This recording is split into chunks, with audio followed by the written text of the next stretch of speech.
You want some of the Black Stars of Ghana camp. You want some of Black Queens camp.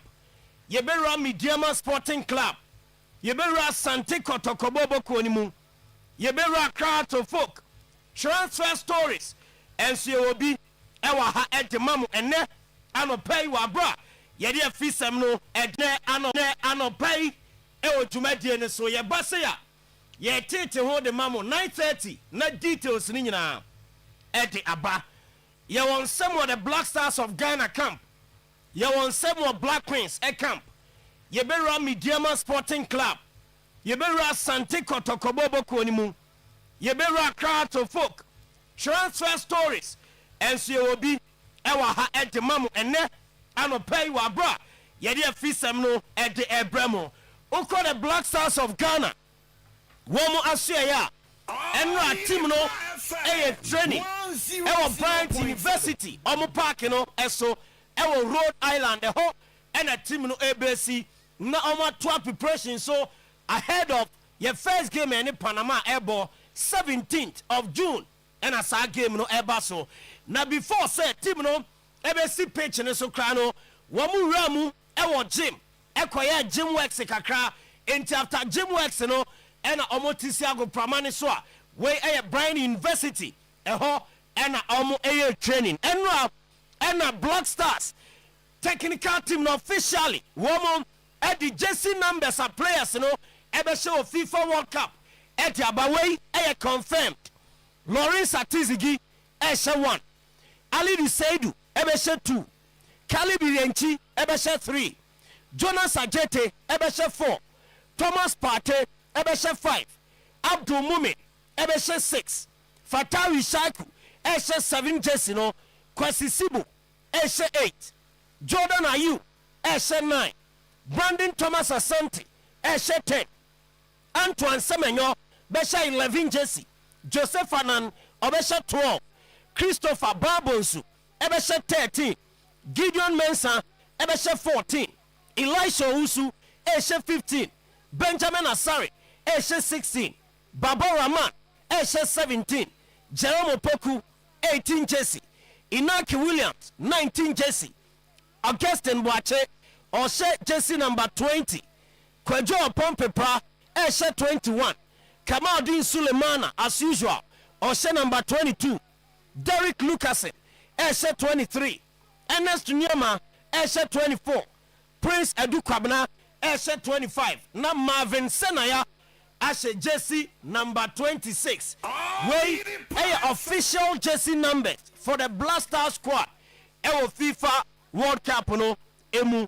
Antoine Semenyo wedi nkomo oni FIFA akasa na Semenyo say who have previous Ghana squads na your talent o mu pa na bom osim prempren de na talent no ebuso e de amomo.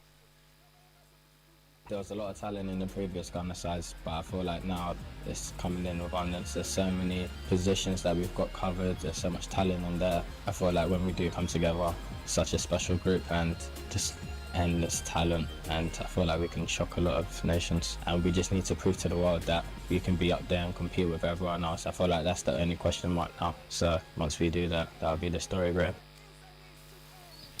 Antoine Semenyo Nedia eno owie eno se obabe body ma Ghana oguso boma Ghana na nkrofo si o ade no ama England ho se efia o team no ne ma me ne papa o man kakra da se ye consider England 3 Lions o se conversation be amada o Ghana nko. My mum and dad, they never really mentioned anything about England. Obviously, living in England, you get the conversation of, oh, you should represent England, but it was never a conversation I ever had, really. Ghana came in at, when I was 19, 20, so I was never going to turn it down. For my family, oh gosh, it means a lot. Just cheering on Ghana, and they're cheering me on, and yeah, it's great support, and just love every moment. It's a dream come true, to be honest.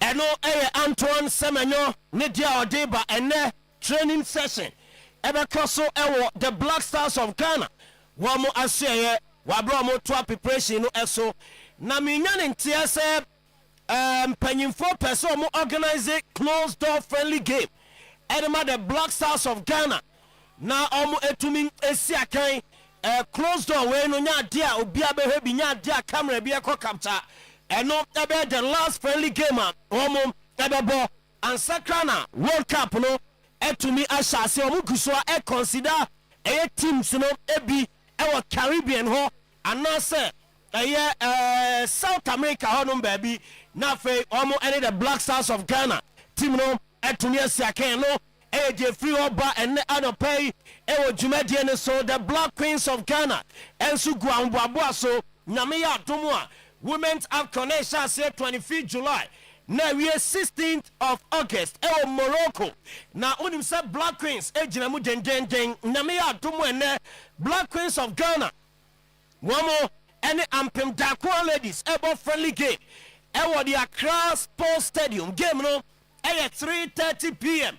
and a game no ebaso we ya hoboabo team ne ye ade atwe Women's AFCON and also say July 25th now ahead of game eba no Black Queens resume training no idea best na watching na coach Kim Last Joking Green and I say omo grow as a group confidence ne kosro bibi e kokama e de emomo he ni mu say friendly game ne wo mo ebo no enema ebekoyi. Great to be back with the girls. You can see that they have missed each other as well. Amazing energy. There have been really good trainings from the first day. Normally the first training day is a little bit slow because many have traveling.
English Premier League. So yes, after 22 years. Complaints kakeba ni sewa bonyo mnache.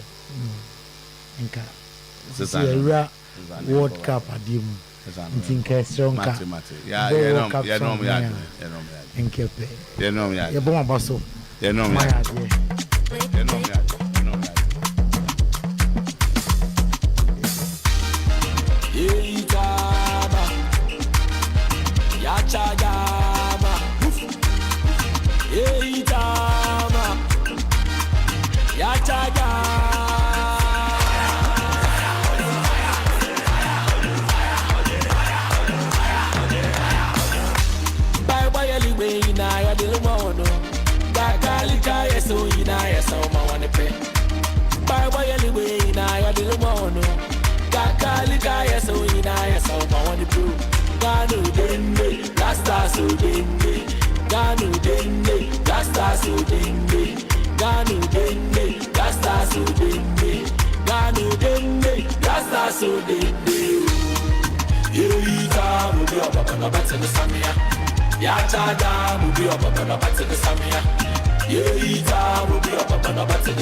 All right, okay.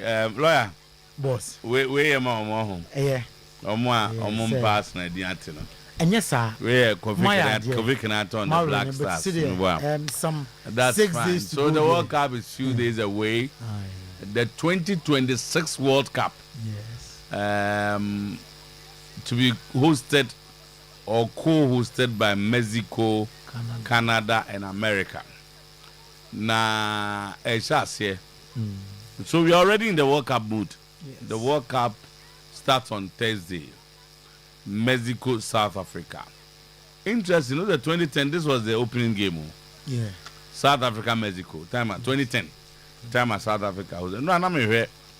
The more you see, Ghana and Uruguay match now. Your boy, now with the kick to semi-finals. Yeah, as MC, you know. Over 20 times square, you feel sad. Of course. On the I was at the stadium, but the more you watch the match, now the more saddened you become. Yeah. Me. I was watching the players on parade that day. Na maba Semenyo. Yeah. Na semwa walkane. Antoine Semenyo say the current national team possesses more depth and balance than previous generations, insisting the squad has quality in every department ahead of the 2026 FIFA World Cup. Semenyo minim the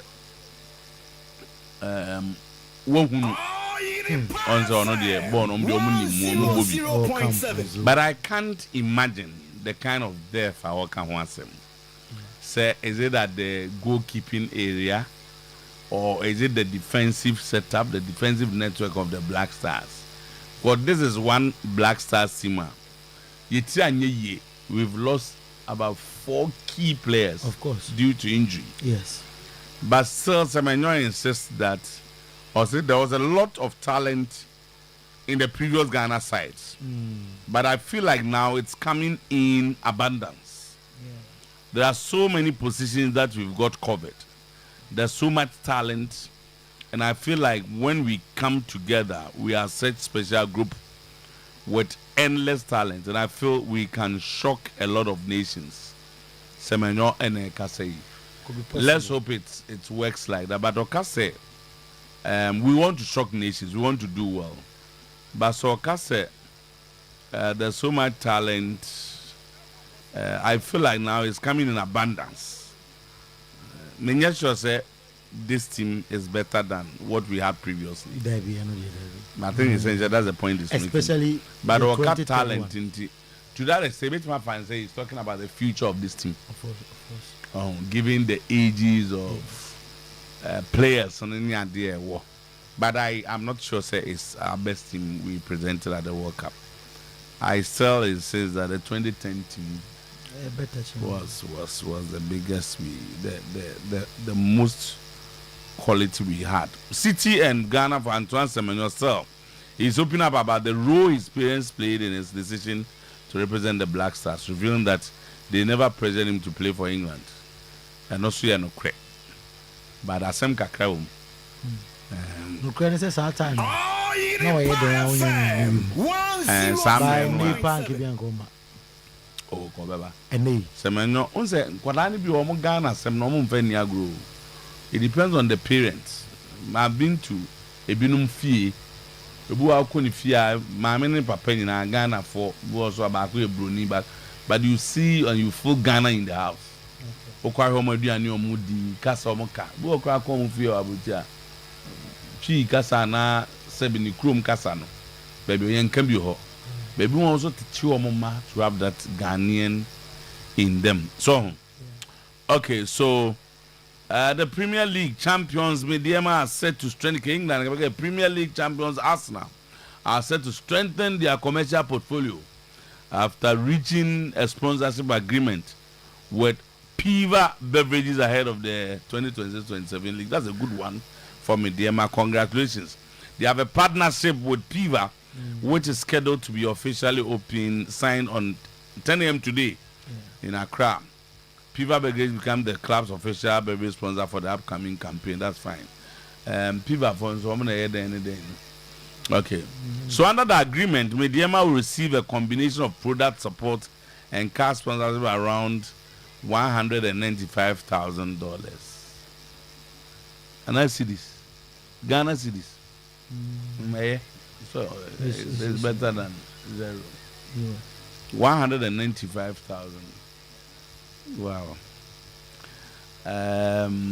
So GFA's competition committee has begun a comprehensive review of the just ended league, focusing on key aspects of the competition, including officiating standards. Okay, no. The Western Regional Supporters Council of Asante Kotoko has thrown its full support behind the upcoming Asante Kotoko Supporters Forum, Stakeholders Forum, meaning meeting scheduled for June 20, insisting the gathering is taking place the right order and serve the best interest of the club. Go ahead. Supporters Forum. Supporters Forum do umbe no more.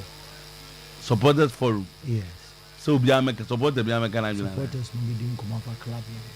What the supporters want to do in the upcoming season. You know, making your adjoint chair and nyansani back for team.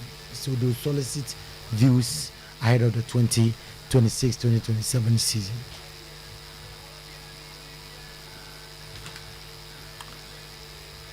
Florentino Perez. Real Madrid is worth 10 billion euro now. Yeah. When I arrived, Mintia Mama sorry, and I went to the players car and I had for the car 1 month. And I went to Muntia Real Madrid. You have been a Florentino Perez by checking my money. Baba? Check your mama.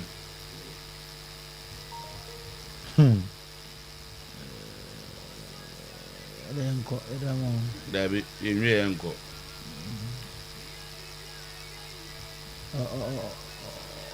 What didn't crew? Why a lot? David, in uncle. Why a lot for the club? And I think that's 16 July the year 2000. 16 July. 16 July 2000. Yes, after winning the club presidency against Lorenzo Sanz in the club selection. 16 July 2000. That is the 15 July 2000. Now Real Madrid in between John players can. 100 according to Florentino Perez. Yeah. Sam Reno na igusu edwa sum. Say no muntu ape. Bacho mo bia mechanics has for the players car. Na Mediema for na Kotoko for there be Real Madrid 2020. Bacho so I'm Real Madrid the year 2000. Say no muntu into players kan kakra. Ghana teams no so bedru ho. Say memete hay. So being to and the players car men kabium. Real Madrid kwa no muntu 2010. Madrid 2000. Or say when I arrived they couldn't pay half of the salaries to the players. And the Madrid almost free player the bra. Uzi can be half. A tree no about be half. A come Real Madrid ya year 2 year free swing. Yes, I know say na pay to ya thing not paying the players. And Harry Bafwa Memeka Ubia won't you be paying trail have been a Madrid no muntu into him. Omar Berada Sokasa on the chief executive officer of Manchester United. Or say yes, as we set out to win the Premier League, the 21st league title before 2028. Manchester United for Munti Mpenyin for ne say league year bebo mu nambeje na say etofa ho a you win it in 2028. Timumfantu mutim mu bia meka say ye sha say ankase ye beje. Uma Berada say you are winning the league in 2027. Na BBC na anye ya. And the Obaji League, they also over second at least. So third. Christian Shibu Kasa about coaching, or say if you are lucky, and then the group believe in your ideas, you are good to go. Yes, sir. Hurricanes will compare the Bundesliga and the Premier League. Or say Bundesliga, no more yet, but the Premier League is tougher, where you play a minimum of 8 big games against all the other competitors. And we say Arsenal be Europe's strongest team, but they are already, and could have the strongest squad in Europe next season. The club legend believes that if Arsenal F's okay, City are considering the possibility of going all in on Sandro Tonelli if they fail to get Elliot Anderson. And then after Baby PFA Premier League Player of the Year. The end of them are Bruno. And also having a papa neighbor. Premier League Player of the Year. David Raya, dear man, Famana. Luis Suarez say I would personally want Ronaldo to win the World Cup. He's a legend, and he, as a fan of Arsenal, Nipa Bakwa, Uniwa, and Kayombe. In my opinion, it's not declined right. He did well. But Nipo save Arsenal, Arsenal G League. Busami David Raya. The man and 9:56. Sports lawyer. Boss player. No, so look at cancer. Yeah, I'm opening can. Me papa bia. Na otie. Se bia uniwa. Mini otie. So pon anu akono ho. No wadi nko. So look at can on them na adwene. O kan se bebre. Onim. Me na wa film no. He's me na wa film. For 30 seconds then you. Me na wa film no. Oye obi enam no so na ye nyina. You can say me bra mo for him na wetin. So he's dear to family no hearts nti eno antoto course dia. As a more corner ka mo friend na dey na ozikani. Me mfiso. Etesa. Maza hombo Maza Sula no pay chiabo abaso. Ba nya odia kanema mbe adi amaye. Na momo ho ntie nso Maza Sula. Sanity. You bury Namo, you bury do a Wadaruma. And idea, Jemmy, Nebane, Jamila man. Moanda Roma. Yes, I can. I'm great. Never will grandpa. You do. Lawyer, boss. Young Quayan in 10 time now in the World Cup. No, Ivory Coast. Yeah, I'm trying because but I'm for say, World Cup. Yeah, now Iraq and Spain, one now. Côte d'Ivoire, France. I think Côte d'Ivoire for no team. You have. But the point, another one is Iraq for nothing. Home say, and Spain main squad. No. Yes. But point when they say, this World Cup teams will defend. Yes. The Iraq for the way they set up and how they defend, you love them. Baba Nyezio. Until America say any Panama game, you have to take it serious. If you be progressing to the World Cup, so game need point be also. We need to win. We need to win. Iraq, this Spain, no. Where a few statistics you want to know. 4 shots on target by Spain and 1 by Iraq. 5 shots off target against 1. Bibia possession 63-37. The Bias Iraq for they defended very well. You know what I'm saying? Spain for the show. Oh yeah, and the Ivorians are calling for questions. What's Algeria? Yes. For Algeria and Holland. And Mexico for no so not so much Serbia 5. Serbia 5. And say host nation there. Algeria are doing well, and the so far African countries, no. I feel Ivory Coast, Morocco, 10 African 10. DR Congo winning a almost I cancel on game. I'm friendly game. Okay, Baba. Yes, because of but you more African countries, no. Abaso. But Spain na for nothing. Spain boy. But century. I almost say France na boy and Spain boy. Now France a full squad. Oh, France lineup, bro. The French lineup, I was surprised. Look at the way they started. French lineup they won. Ivory Coast funny there. Ivory Coast funny on the World Cup. Boss, for the World Cup. Mike Mignan, Jules Koundé, Konate, Ibrahima, Upamecano and Theo Hernandez, Aurelio Tchouameni, Adrian Rabiot, Michael Olise, Ryan Cherki, Kylian Mbappe, Marcus Thuram. Well, the whole no.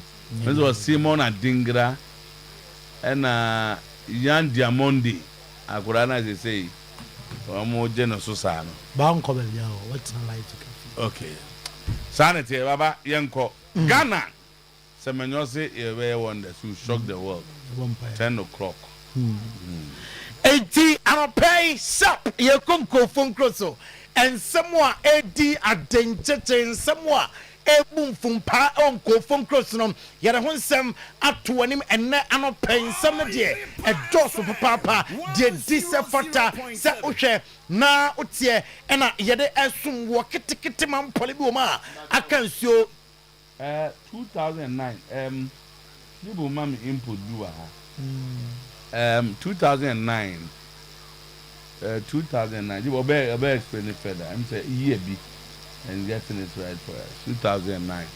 Baba, okay, sorry, bizarre. 2009. I said I mentioned a year. So what is it? 2000. 2009. Friendship over 2009. Say no. The first one you 2000.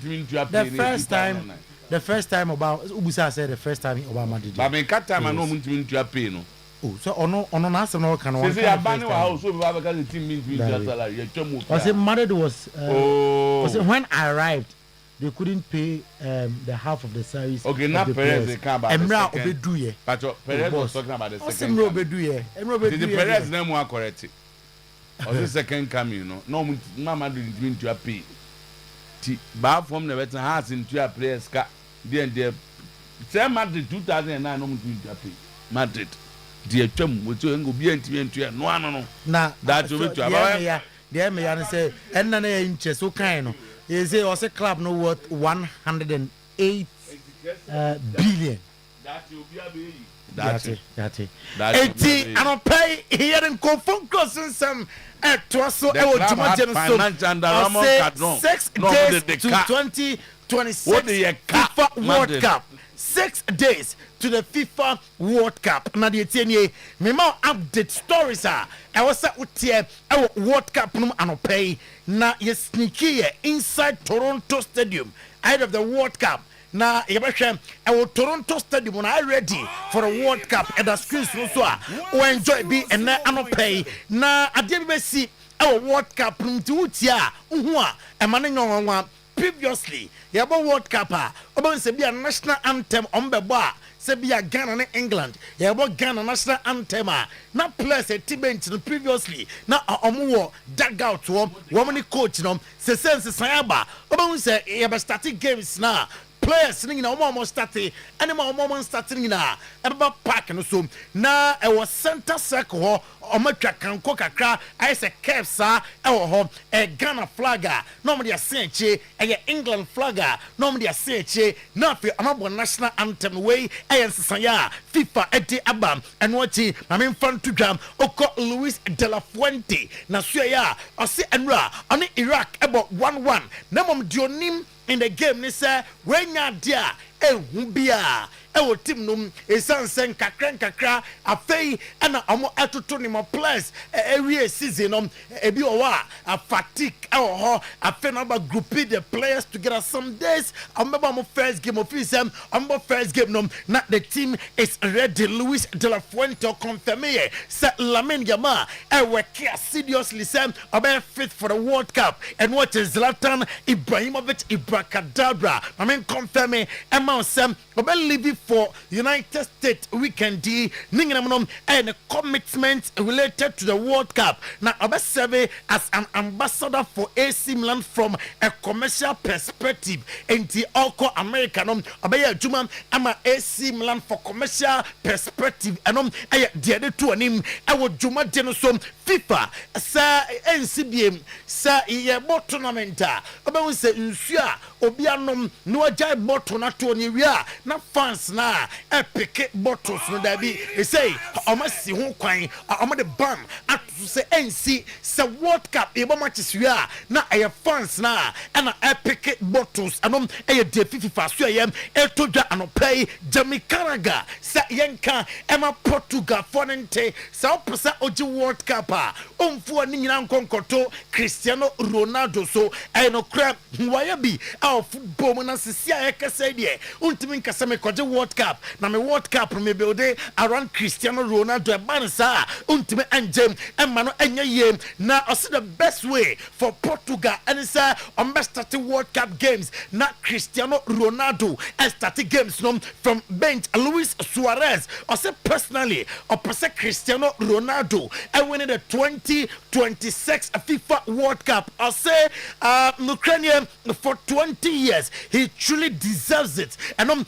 Luis Suarez ninsama or the etujam and me anopay Ryan check is oh baby ansie yellow suit to Ivory Coast where a preparatory game and don't mean kase I yellow suit to Ivory Coast in Tinuanum yantime enkwanim yantime konkonkoje the World Cup or say way amount suyanema p efim a setbacks nibia our football monum and no I small Ryan checky at the etujam Brazil national team training and ra na with Neymar na or training ground so and other players a young sham a quiet Don Carlo Ancelotti and Namrantenum a fast so a training for the World Cup matches a done nimnum Nico pass at the two Joshua just 1 year and we said Lionel Messi Esia Kaintina so on it Lionel Messi a set dressing room back one and now a lot and now obesium I feel Lionel Messi home obebusa a lot of questions during the World Cup our camp and I Nico pass Spanish authorities omaka at the DR Congo Sam one World Cup warm-up match and ka amani Chile abebom awo omukromo due to Ebola no honsensam Ebola ba emeuko DR Congo kromwa and nyasam kitwa Ebola no atiate say almost due to that virus ninti amompene ama game no amasom and your reporter eka yensa and anopay na Linus Scaloni and ayatsene ema the Argentine national team osiaka say da Lionel Messi beritai at the FI football mudia awon one in some and ya onom Linus Scaloni be decide at the ama Lionel Messi and them and I say etram ho retire at the FI football Andy Robertson looks ahead to his first World Cup with Scotland he ebetia Andy Robertson ninsaba or the etuja ahead of World Cup no. I have thought about it because we've had to do obviously a lot of things around it, but me actually walking out on the pitch, the first game, I've not allowed my brain to go there yet. Why? I just don't like getting too far ahead. I think I'll then live in that moment when I know it's the night before and I know it's the day of the game. I think that's the way I've always worked. I never look too far ahead, but we've got a smaller group in the group chat in terms of the lads that. Maminko, the biggest debate in modern football. Who is the GOAT? Players actually Amadre ahead of the World Cup. Who is the GOAT? Lionel Messi, Cristiano. And see, I know the fewer ever you're doing now Emma War. For me, Messi is the best player in history. Mira, este es el 10. He's the best ever. Everyone will remember him as the greatest. Messi you describe as an artist. He is someone who is naturally gifted with this incredible talent. He scores, he assists, he adapts to his physique. Cristiano, he's just sensational. His obsession with being at the top, the best. I've never seen anything as relentless as it. Ronaldo is a different level. And see, yes, also fear about to us. Who is the GOAT? Now, Cote d'Ivoire for the first time. Etin Kunim. The French national team no so na celebrations na nyasam kitwa and now I'm a game no enti ebeko Oyerepa TV no so na fe ya enjoy video no kwan a I'm fa so e celebrate emra wom ko to hotel na France no e bo de wom so ningina e da Oyerepa TV no so a obetwa bi ena no pay e 2026 Hisense World Cup promo na Hisense World Cup idea or the ba or doorsteps a person World Cup no cha ultimu se Lionel Messi nie Odema Nico Pass Adana ho Enzo Fernandez ade a person who se player no nie who se pass na call a Ghana Englander who se Ghana maybe a Kwasisibo who were died about Thomas Partey Yerenchaje Chakweche long setting pass akwa nim atotnam sane man nyina awosam utimi hwebo ni ye enunti eno say oma 32-inch smart TV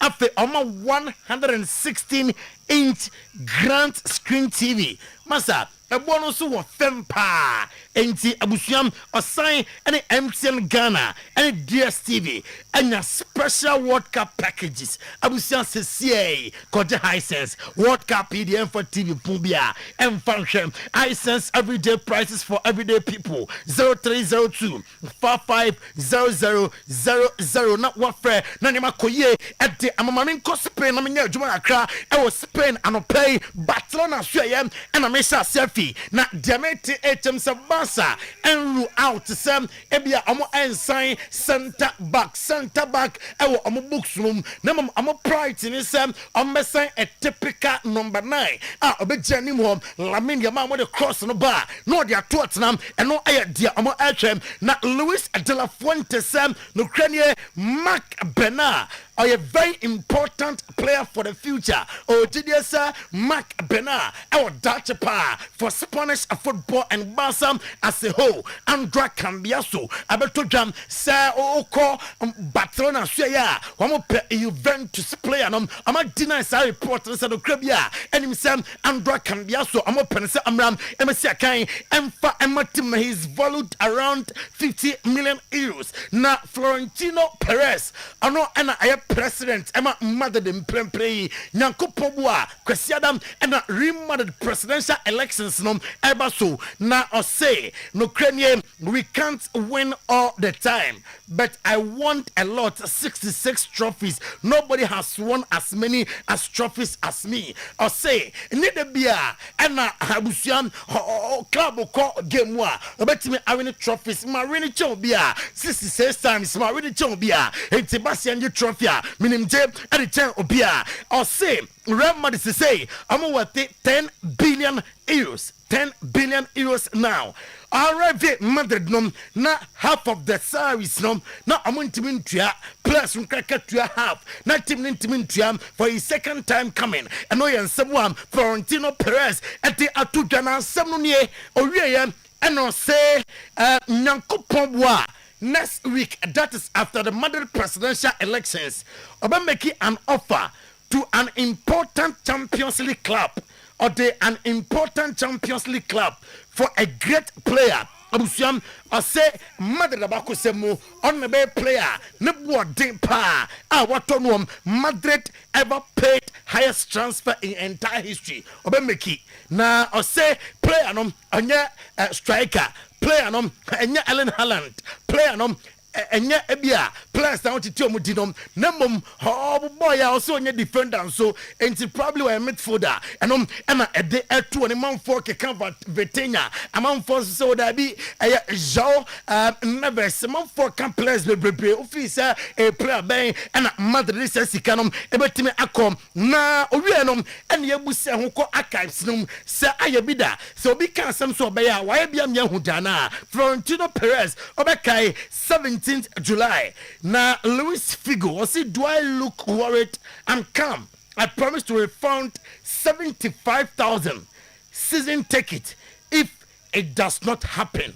Now, elections and Airbus will make it our promise and say, or the Luis Figo Abeba and Musa Luis Figo, you're worried. Also, I'm calm. I promise to refund 75,000 season tickets if it does not happen.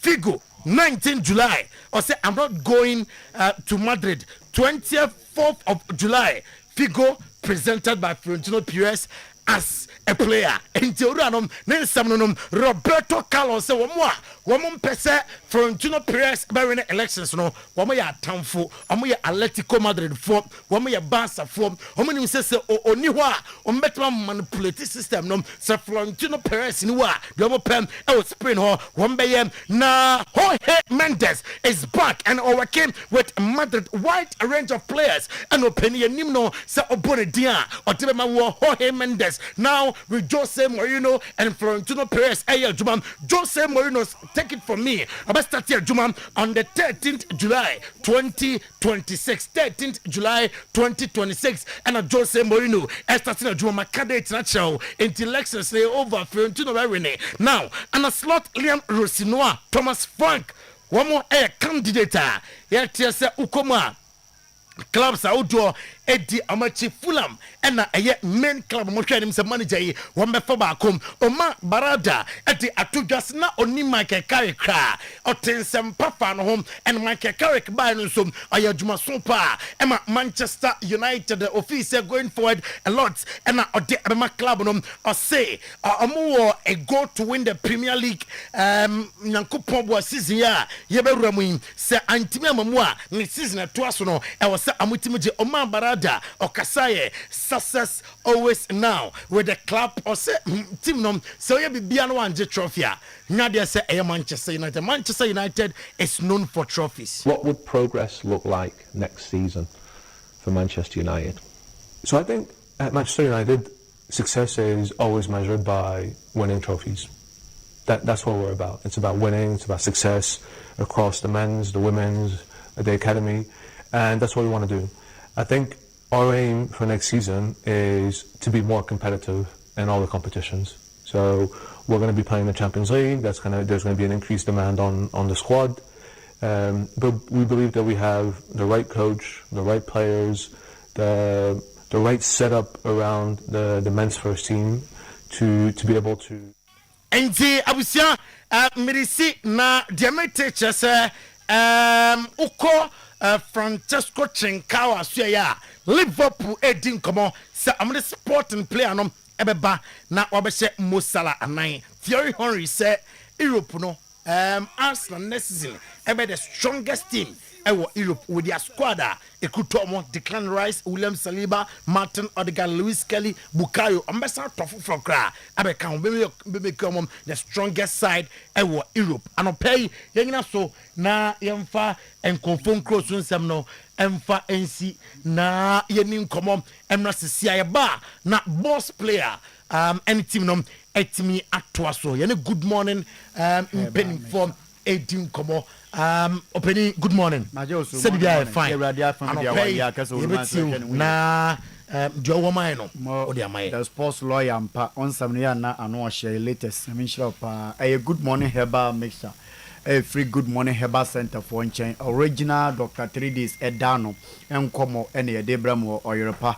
Fidi kasi so nti sa wo tie mi ana wo hwa mi a edro ne na da TV ne so no baba isa edro we dia o sa wo ya ma mi ane se utumirinka na okope bottles miensa and 9 na odikogu nchen na wono nom na no pa wie na nyimbre de nti ameka sa ne se endro aba na endro nso adoso wonim tete no nya meme se o te sa usisimu ya o ya kakra bi yanso baka kire maame obafa mfikyire ho akotete endro bi akaka bom na ode abasa o pasa wonom so ana ode bi ama na wanom nti yemu aya na yeta yetene kurasa ne de sometimes ye di enkomo na se bi akurukasa mu ne bi antene kurukito mu pan aya na nti ase ma ye na edi kakra but while be dia dance say onipa bi eni ho a watene kurukito mu a saa yare wa basa me yare ena me yare first baba isi etumi di fufu anadwe ba ye no nso na yakwada yare bi eni ho ya wo ye kura say be kwa 6 na fe na ma mi fefu ma body banche esi so a wo no na ye didi na kwa enne obi didi ana ewia ya fan say yimra 5 kura na ye say aye late dodo okoda na wo bre adentia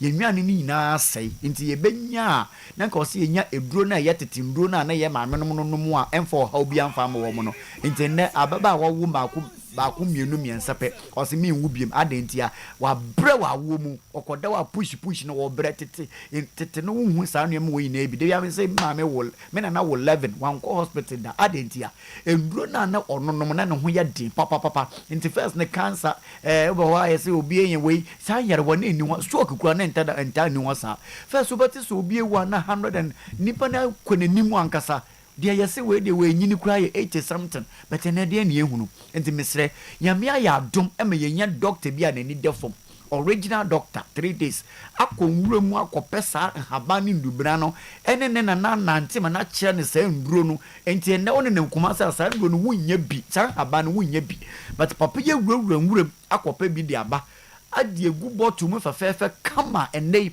me no mienu kese nnuama wasan dia from crowd here wonum ya na wudi adanse enti se wo hwa me a obi a we experience sisi ya dia na honam ya opa me pa che we do na de TV no so no ebe ya me ya se nne obama sorry akọ kwa na won misa hu bibia won so won konkoto bi na ochina obekoso atena wo yare mu no eya me yante de bia ya meka se apomuden a eye atrema no bebe se fa so so bebre echen ayarehwe bakate ba ko efi se ansa na obedi eche se okopa ayarehwe obekọ no ye se doctor ni ho anasa mpampo ni ho ana eduro kre ni ho obeya ne den sike ni ho obeya ne den nti mprempre ya me no kese ya ba chopre na pe good morning heba mix na that TV news ni bi nanonom entwensa menyare ansa efi se eduro ni ye ba he no eye moja entini eni nompemu adwuma tie eduro ne moja entini ni nompemu adwuma nti de na mepa aka se obi hwɛ mi tie mi na owo problem bia wo ne ntini mu a woda sɔre a wote se wo ntini mu twetwew wa wo de wo nan sifuma wote se wo nan mu twetwew mepa cho de wo se wo ye bia waye watoto nduro bia nom de bia meka se eduro a ye de sa kompo no yamfa se eduro ni nsa pompo enti se wo tie mi a mesraw de amma wo se papa na eduro ni ye papa na eduro ni ye nyina se eduro bi na wokotoe no wokono ma wrong yare enne ene wo edrupa edi ama wo yarepa enti wo hwa me a wo wa na wuntini mu twetwe amesra kope good morning heba mission bi na no tie wo ye bema wo magye mu wa hu se wo sore wudua so na nsem wo didi kama enso wo so tia na etie wo adwere ho awonti ase ya me adom ye de eduro na aba wo doorstep tumirinka na pie wo de pie firi wo dan ni mu drugstore na ene wo den hwe ni mu no bawura ho wo kwa atwa na picture na fa kwa kira no wo se papa me to eduro we bi wo ntumi antwa wo se me to good morning heba mission mesra wo koduru wa nkwa kira wo yade enkire drugstore wura no mesra de aba bo wo nie obi hwa me ebe ka kira me se papa me wa na me nan ayem titiriti me nsei etumi ke bom yem titiriti afa me nan me disi fam krensi emu tutu me hyehye me nya den na se papa me sra hwe me draw challenge de amo se kopa eduro ni bi na to woni obi hwa me de obeka se me wa na me nusu bre me baba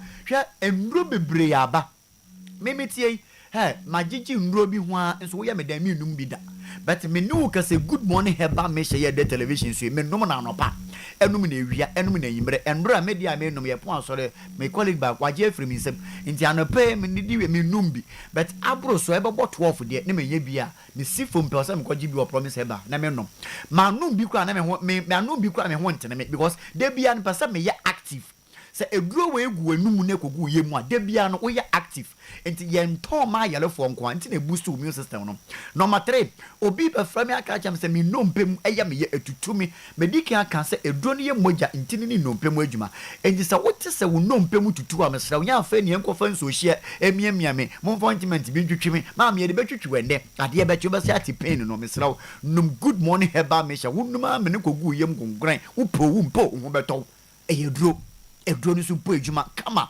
tie yamfa ni hahan enka service aprangas manani so sondada enti se wo hwa me na wo tie mi a eni die ni ahobrase na me no kasa se papa wo ya kedem tie because of say eduro ni ye moja eni ntini mu adwuma ni ntino obi o kra na wo nya stroke menka se kwanu mentu stroke as ba tie ni because of say wonsa ne da wo ho a moja ni ntumi ni office ne nti ama ntini ni mu ayamre nti obe hu stroke patients bi na otwi ni nanse na opagya ne sakro mpagya ma me ba ko se mitobi koma mi kunu na mi kunu num ya no entu ni stroke nanse na emum no mi hu se na nsa na ontumi mpagya no se de mi kunu tumi pagya ne nsa agi ade wo mi ho fiti bra onum mu aduro ni sei otumi pagya gi ade na osori gina ne nanso no kura ne poma na ne nan ni mfa na no ntumi ntu no ende wa sha ase etutu kakran nti mo aduro no de me njaa mami kunu me njaa no nom da de bia mama na no me mani njaa nom.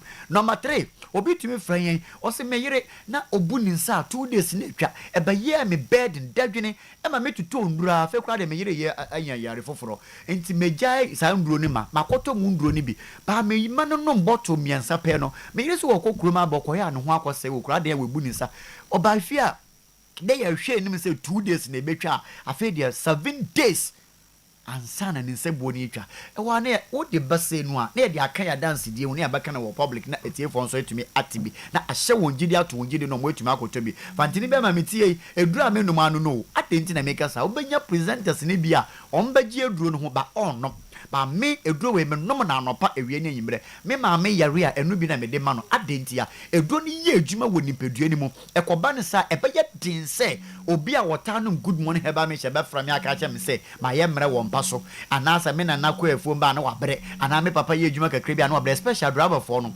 otenase wo si enim 4 o'clock ahomache obesi fam ana eya na 10 me pacho ekoba ne sa de bia na sisie ne amaman ginam amaman na agina sisie ne mu nti ebeye den se wo betumi di sisie na aye bribi ti de bia be complain se wo sisie wo ya enche ne mpaje mi mu no de be bo wo nie for good morning heba me che mi de fato ka ne mu anapa wo ya akwanya numbi ewia wo ya akwanya numbi enyimra na wo kwa akwada kra no so numbi wonim se nansen obi franya o se maduro ne san etumi tu kokko asesa ne se adan o se kokko atena ne so be 5 years wasuso nduro mendura soso ano sa ba edura etumi ampo no na tene ne mu agina ho eye good morning heba mesha wonim nanse wucha wonan a be hu se kokko no eye pie pa che kokko ne house ano nanse wa ko jana nso ne wo papa wo to hu se moje bi ewo tissue ne mu eye kokko na eye osa no nanse a wuja wonan a wo te se wo to hyehye bebrebe no eye kokko na eye osa no won hwe se washa nka wo pa edura no. Number 3 ohun se nanse wo ho ana sensansan bi etu egu honam ama wodi nku bi asrasra honam saa mi ka say aye biribia ho eye kokko na eye osa no. Number 2 obi be frame aka yam se ho a na mani asa bibia gugugu mani asese ya eye kokko da no asore na sister ba ko church me say ni sisi ya ni ya se ne wanunum ndo na me se maame sisi na ya o ya ni yandro na wonunum no eye kokko me ka no sore fra ko nyo no ike asma okay be yampa because mani si na me wa na asa bibia gugu me oyi ni space kire me ni ni asi na ya tuntuntu na me say yes kokko enti oji eduro no en number en o ka jam so o kwa akoto bi o Ashtown auto 2 bottles and brother and his sister ni shia wa so ka jam say DJ hwe misisi no en mitumi na me say 3 days pe no enti say eduro bi a wonnom a eboa especially mema na etie mi no o say na say wo be ma na etwi kom kakra na airphone na so tena na ho ne so tena wa sha say no num energy drink bi wa sha say no num tablet bi wa sha say no num price bi wa sha say no num mema eduro bi e de ani mema eduro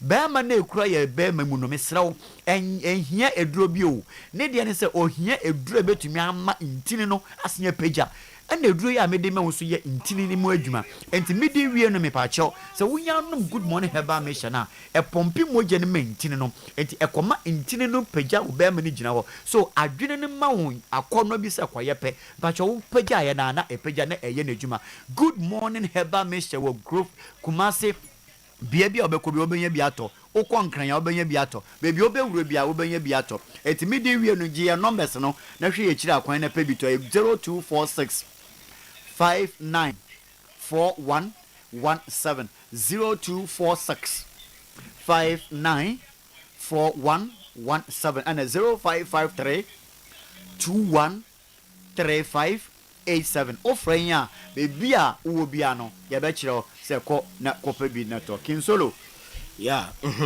yankoi ai ya dase ya to aso ede amamo ready milk tea a premium cocoa any coffee extracts ena ye de aye na makasa no pa bia no e wo se upia bonten a unya ready milk tea ni bi na utwa ne keke e nsuohye ananso nyunu pe ena ode befra na ye ready ede amao na u breakfast need watumi atwa ne kama ofie nyafe na akoyewe na delay o na ready milk tea no de papa ya the creamy milk aka ho ya package ni dada enti no o on stress ho penso hye enso nyunu fafra na watwa no anom ne kama Feeding Ventures ewo pampas ubenya bi make can say no numbers no egu screen ase baabi a wobenya ready milk tea ni bi atono na wa pick number de benwo na wa frɛ na wa gye odie Feeding Ventures pampa so Nanaya Enterprise KJT Market Don Candy Stores Asafo UMB eno ye Kumasi distributors and crime the Lord has done it Enterprise Dome Atakwala Enterprise Nima Market Bet Abi Enterprise Kanshi Market and Afe Mola Enterprise and so CMB Market honyina okwa ubenya ready milk tea ni bi na wato waje dodo na ode akofie Pepsodent say World Cup eba na ose football mu no undru World Cup wa bra onye discipline ne bapa so say wanum nka ebeyeham anaso wanum beyeham na onsia ye fa eyemra kakra bi a wodi so etese football de no ne mra no ene say so sorry anopa ene anajo a utwitwu se every say uba upia bontin ubedidi ubeda ubedidi eya na enuane ni bi kwahye yesimu we ni nyina ye rules a udi so te say they follow football rules wa bra ye ball World Cup yi na Pepsodent show say fa Pepsodent etwi se anopa ne anajo na nyi osimu niema nyina James ahodo a eba anajo se ebedidi usinim no clear mu nyina de free ho enti World Cup break Pepsodent aye limited edition of World Cup toothpaste eno ena wo se otobi na di kofie na efie honom World Cup flavor no age ho ubenya fresh breath what antibacteria fight germs with the new Pepsodent limited edition for World Cup na fe so eyiyi wo se asin konkone ne nyina amese no aye dene ene ho aye dene na ma stronger smile wetumi asere ewo nipa mu sa Pepsodent World Cup limited edition no ura supermarket ura shop bia ubenya bi na wato Pepsodent say esikwikie no ewose ofano World Cup Bosomtwe Community Bank PLC baby current account savings account fixed deposit susu savings nkoso and afi eye kidi account na oye ne sa na ese oba ene ya be di usikasem enwo dwumadie na obebi account na ye loans ahodo a ye de ma abagiska koye kua abagiska ekoye oka adwuma abagiska fa bi adwuma anase fatre wa adwumam bagisika na efa ekoye ye ofia anase nkwada no ebie school upesika ti omu feesa bra Bosomtwe Community Bank PLC ye ne ma assess kan bi na loan e de ma no ensi ho ne yeketo bi ye ma kwan na watua ne kakran enti broni beka se ye ma flexible terms of payment oho enchero wa bra abagisika wa ho na wo san etua electronic banking eye code no eye adwuma *992 ana Ghana Pay eso obetumi cheso obetumi ayusi services ni nyina ewo ye mobile banking app no eso your continence head office and amachere no other branches atonso agoguja achiko futrede ahinema kokobe adwuna se ebuakwa atonso bokura puto ja magazine any abinchi market friend any ending komo 050864 2705 0508642705 and 03220 98076 03220 98076 Bosomtwe Community Bank PLC together we prosper in sono egumu ahodo bebre name papa no kangen energy drinking water the only alkaline water ubenya adwaman so ni pH no soro mayentufo na enka yebepe se ubenya pH tester pH tester no eye tester yede eso ensuo mo ho udi so ensuo mo akala ebeba no be che se ensuo ne ye papa na asenye papa kanjin ensuo no udi pH tester ni so ma purple color na che se kama pa other waters no color no ma purple enti kanjin ensuo no papa onomo a liver kidney wakoma ebo ho ban de ema onom kanjin so na eyi acid efuru nipadua no ebenya ahoden Breman UGC Tafuni Road Abaru Junction enso ni pi ho Lizzie Hotel Santasro na ba Pakiki wa Stadium ena Sumankwai ni Junction ho so kwa ubenya bi na wato fre 0241 44 9191 0241 44 9191 050737 9474 Amen Scientific Hospital, the best alternative medical hospital in Africa.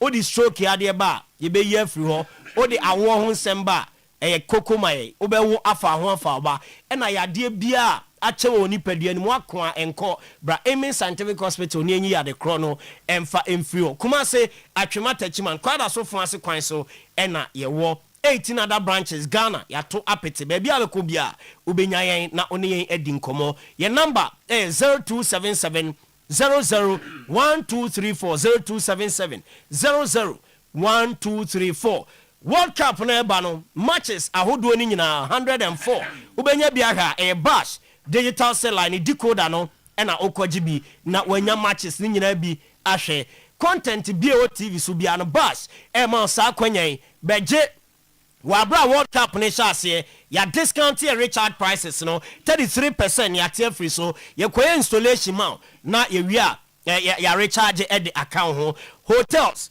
guest houses restaurants individuals game centers mumra bash na so ye wabripo junction ship mu na mumaji mu decode 0556 2877 0556287757 grow fine about tonic untumi ni dinum grow fine untumi na num grow fine o so ina ni pedua na emra num grow fine herbal tonic oba ubu nsa o how pie wom no grow fine na ACC edi amount enu no ebi oba bi eton no ewo o my Ghana mu dodo na apato a digital back clinic kuma se amekomra na about the Bank of Africa 0244596532 0244596532 ABA Herbal Clinic ye di wie so fata so for rasta o say eni ya die nyina ne ho na last stop glaucoma cataract syphilis long and short sightedness ABA Herbal Clinic O2 eni ya die ni nyina ase afa hypertension stroke prostate liver and kidney ya die bia de ba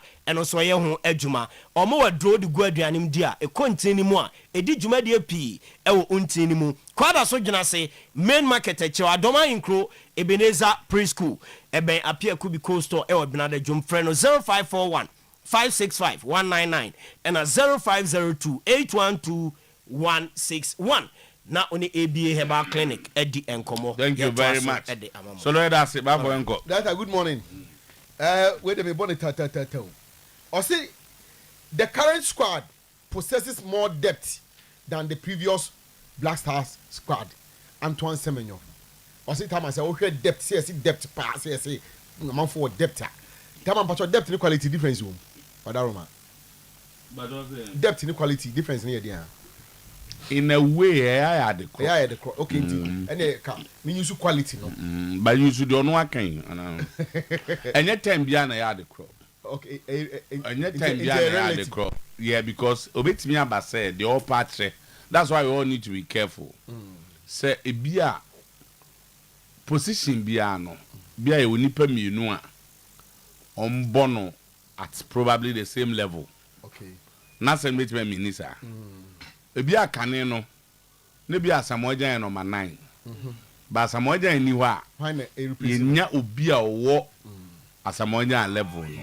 That's my understanding of what Semenyo is saying. Omo number 9 so oni ni ha inaki no bi ene obeso kire say position bia no they don't rely on one person and over any wills now when omo change the second half no you realize that omo free bench neighbor no they were as good as those who started.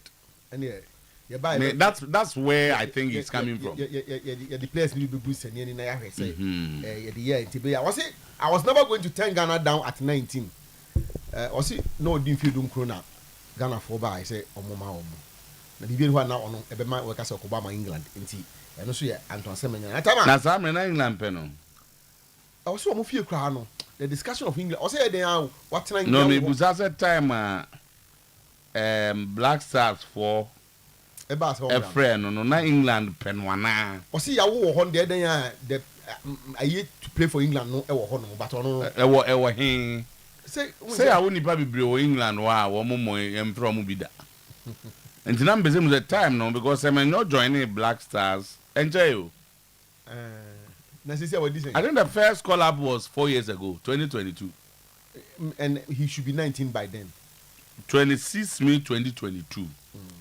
And we had a debut for the Black Stars on 1st June 2022. Because now a 3-0 victory over Madagascar in the Cup of Nations, 2023 Cup of Nations. And we born the first match. So first call up was 2022. 2022 na semenyo wo ye na England beat my friend no. And in this case them just no options sir. Okay. But ana dem ga won just. Oh, ba uti ni nkomodien dia say nanka obetuma decide so baba man but na if you need mama ni papa obia is abagana blaster into no wa nwe ho kra danger Bristol City is England be from na make am ba for mbeso be tiaze no because Bristol yes Bristol City ni be ni friends on go England national team do nyom ni hen sa ti sam na Ghana friend no na only options sir. And some are no interesting. I'm friend in any of their junior teams, no. David. But I would be better than myself now. David, there's so no Wakasan, yes, we can. Tama, Mediama has started attracting sponsorship after winning the league. And he, then also, and so it will hold more. But now, the Ghana Football Association Competition Committee are reviewing the year. The season, immediate past season. Tama, area back home, the omni so the call pie officiating. The how we now the see Kumasi Central. He Bibian receive Kumasi Central, officiating. Let's not get it wrong. What happened at Kumasi Central and officiating? It was a referee's name was mentioned when you mentioned in the middle of it. When you mention officiating, when a referee is involved in a car accident. And your office. Okay, and involving referee and also. But you see, I can say, you know, oh, Sadia Ba, be beer no a referee be, I be beer Ukruma, will be a record. Police centers, there are records there. Say a certain police officer attempted manipulating the Kotoko All Blacks game. And he has to take a Kotoko player to report. And I heard the police station is here. There's a police station, a police of records. Police is one year library. They don't keep any records in the police for buy. The only thing betches a referee involved. See how they assemble court. Now court could determine. Police don't determine. They don't determine crime. I know my investigation. Yeah, we are suspect. Until we could be a suspect. Near the court. Man had not court after 3 weeks. Police for the record. Oh, the time investigation. They said investigation, baby. As and when they are ready now. By 3 weeks, you should be in court. 3 weeks. What's our court? I don't even Ghana Mrana. I said, be a 3 weeks. Court never catch a police for prosecutor and say, police can say, Yamre to investigate. Yes, okay. Court was bra. For all I know, nobody has arraigned anybody or court. This has the Munyai Kakra. That's a crap. Okay, more free. Yes, and can come out in the Mbekasem. You say, I the BNC home. I said, you will know my BNC. The NTR. And Rechi, I do be court now or court. Juada. Tama. Oh, but for young Grandpa, you remember Kotoko issue a statement on this matter. Oh, I'm talking about Kotoko. Now the new board. Who's the police? One Kakoto. Antino. So, Kakotoko assembly. Young Kakotoko. Who's the police? Let's keep to the police. And Vakotoko, me say. A brand 10 on some new police station. On am the baby. Police from Fanning go court. Your man and Koya, we will be. Why are we talking about? The association is a some woman in numbers of him. As they say, Ghana for ways. I'm in our wimpo.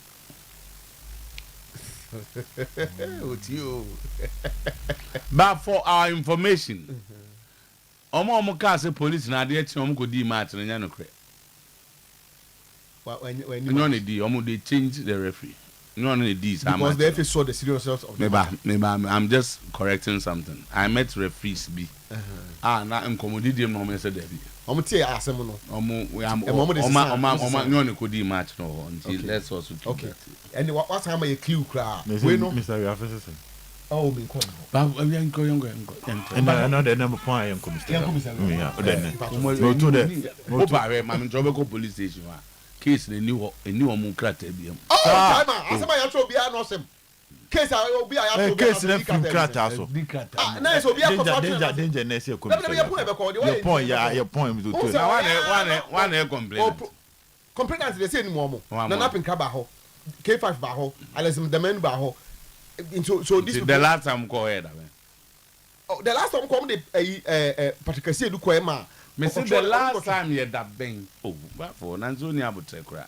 The last time that bang. That bang no mko police station mko bi mu. And I'm going to play no command control. You say why na kwe that bang last week Tuesday. Did it then? It trail me. Nye we out last week. Trust ne enko na. Me pa asem no kura embese e do ho bebam nya saka. Ntu de enko e. Na me de me asem no me na me no me because asem we dey say kase be di achiri e kotoko board no maba no. Ani di achiri. E be di achiri e be busa omo nsem. Omo let omo tro e be busa nsem kotoko penifo omo ko na penkran no e be busa omo nsem. Alexander Manu no because people are even fingering them say omo kra no they been boxed. They can throw the case away na they can told them me say asem no kotoko fo eje achiri di police for no ba kotoko ntimi nya achiri di sa asem omo issue statement omo be achiri di e no me any police station omo nkobu sa papa ne case bi o wa hey Mr. Wiafe omo twam we say we tama kotoko fo ntimi nya asem na chi di yem babo yo na ne ko before say be kwa unko Mr. Wiafe ho basi case bi ani obiem mensugo case bi ani obiem my TF update will show you so say ah Mr. Boachi no fe kotoko fo kro nyon Mr. Wiafe from nyon omo je tedi ba kotoko fo ntimi enter the blind eye on this matter sure I had nyame a rubere ko center nwa ye be ko say see a program e be we 12 fe kire ho ne ko bisa Mr. Wiafe say da be na asem no mu di ho ngomo e chidika ka yembe chiwo e free question ada na asem ko ho no e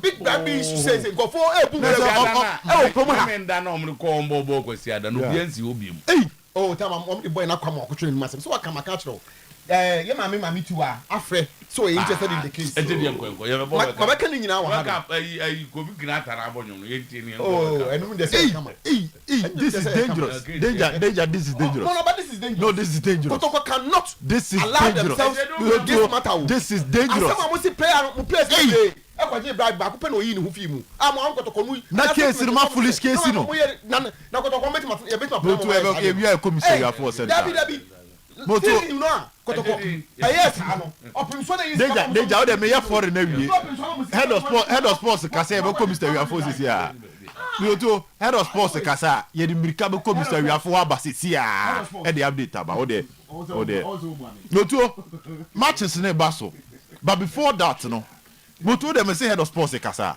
you be faster come Mr. Wiafe aba World Cup no no akodi bu afo bobo so and you be kan nyina wase you be kan nyina wase ba Mr. Wiafe ne Patrick Esi edumu ne Suado Blacks asem we die ene ke be die chire sa David o de so de unya nko bi duru wa bu so se omma hu ba bi akesem no ya tworo du any police for no just say is a statement require me who no take statement say police for statement say police for no they are complicit danger this is dangerous they say police no this is dangerous the police are complicit they say asem bia ni ho na $1,000 require obi akwaji o $1,000 na way moto $1,000 obi akwaji o $1,000 no omo phone there be obi akwaji $1,000 no but we so to he do kasara ase bibi wo ho be ba to boy no to dey ready am for Tino Perez no to for Tino Perez enu akasa na I say Perez is a specialist when it comes to these campaigns. Na esi edi no nkobo kakra. Enra tease about say Madrid at 150 million euros. Ebeto player. One more player. One more player din. Then the conversation started. And a lot of links naba. Or say one enye Haaland. To Daily Telegraph, England, a drop post story say, according to their investigations, Michael Olise of Bayern Munich. Then DWTV engage Bayern Munich in Penny for denying the derby. They've not had any contact, any bid for Michael Olise. And now there's danger everywhere. They say no. The links keep coming. If you say Joao Neves, because Okase is a team that participated very well in the UEFA Champions League. But Arsenal be Arsenal player. They be Arsenal player. The Arsenal player, he has been linked to Madrid Calafiori for their left side. Say Jose, and I show interest for Calafiori. We say open on left side, but that was a Calafiori is nowhere close to 100 million input. They won't do Calafiori do. And therefore 150 no cannot be Calafiori. Player or Arsenal, the value be Benz will be Declan Rice. Declan Rice the 150 or Meriti because from even West Ham to Arsenal paid 100 million. And after 2 seasons, the sort of impact. What about now? You was a Vitinha. Yes. Instead of okay, Arsenal, make Arsenal, you know. I don't think it's Kvaratskhelia. And then Dembele. Why it's not Kvaratskhelia? Because position. No? The position now, Obono, Madrid already have their own conflicts, so he's never going to be that player. Okay. Yes, PSG spent around 70 million for him, and based on the transfer market, it is expected to move up. But 150 million for Kvaratskhelia, especially if you have Vinicius Junior and Kylian Mbappe, so the possible names. Say because a DWTV ne Bayern Munich for Akasa Mohamed deny, but the Telegraph is saying so more enough evidence a Olise. Also Michael Olise for France, but he spent most of his time with England. So when newspapers, Olise, yes, Mbappe, Vinicius Junior front three. Now the amount for ya Honedini say. So I check it. The right side of Madrid for attack now. It has been a big issue, a major dilemma. Come to Osha, Vinicius in person about the right side. Kylian Mbappe in right side. Rodrigo in right side. In two check here, it was either Sometymer Brahim Diaz, Federico Valverde, and Asa Brandt and Mastantuano. Now the news is that Mastantuano was not able to deliver. Clearly he's having a confidence issue. Into likely something make a loan. Our club friend Madrid. They want to loan him. And therefore, Mr. Tu, among commanding in our say, getting someone like Michael Olise, who has been exceptional on the right side of the Bayern Munich team, fluid with his left foot and also the right, cutting, shoots, creates, uncause confusion, very disciplined. Moto comes to the field and deliver. No, so here boy, Bastona also shop anymore. He will not be a bad signing when it comes to the right side of the Real Madrid attack. At least Mbappe, Vini, Michael Olise, now moving forward to other positions. Young player, exactly. Galactico, not from Premier League. Yes. Not Haaland, not Kane, not Olise, not Doku. Yes. But people still doubt say despite the denial. What kind? Me send it to you. I'm say despite the denial from both camp, they believe that Florentino Perez took off actually with Olise. Now if it's not Olise, Galacticos being a Madrid be here. Not from Premier League, no automatically a really obits a Rodri. Anyway. A position that Madrid needs a player badly. But we attack ni free. And then who only story others are also saying is because of Nico Paz. If Madrid go for Nico Paz, they can use him on their right side as a left-footed winger / creative force. I remember omu here obi a say Jibode na me no can say Nico Paz omo ka kofana bad number be baby a one ha ye hu ne so mfa so yi. But based on how they are profiling him no motu so no omo kofana ba omo ba be right ho. Now the other thing has to do with the middle. Moto, if no, the man command you here say, since it's not Rodri, because I say in your Premier League, it comes back to a year, the middle and Madrid plan to get somebody built in the Luka Modric, Toni Kroos format. As a Carlo Ancelotti to just say Madrid, I'm not complaining anymore. But more if say Toni Kroos no Luka Modric adwuma na omo ye no omo mpobi ma na mbesi ho. Now Mr. Otuo, that takes us to Joao Neves and Vitinha. And on paper, Otuo sure say Joao Neves drew 100 million. But Madrid mpeno. No. Me man not 100 million. It is something. Me man 100 million. Probably even Vitinha, even Vitinha is not up to 100 million in my books. Not up to 150 million rather. Undo 150 million. Vitinha will be around 27. Vitinha will be around 27. It will to Mesha. Ni papa commemorated that price will be Michael Olise. For 150, it makes sense. But for Vitinha or Joao Neves, no less than debut in pounds and not euros. Yes, now around 50 million way. On the fan, very quick for Crystal Palace. I say they took a risk. It was no, but he had the potential. And I say they took a risk. Mm-hmm. It was not really. He played well. Premier League, you know. Yeah. But not to that extent. Yeah, but he was one for the future, clearly.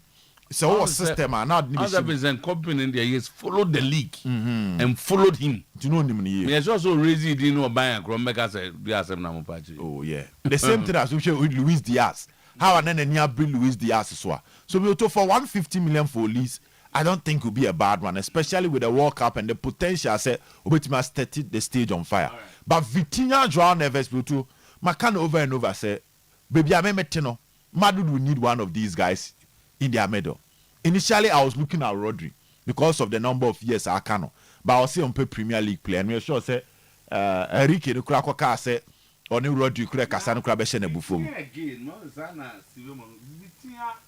Jibo for young coach, you know. Moreno, is that the kind of number 6 either open? Moreno ni set Fabregas here, Juma or Chelsea.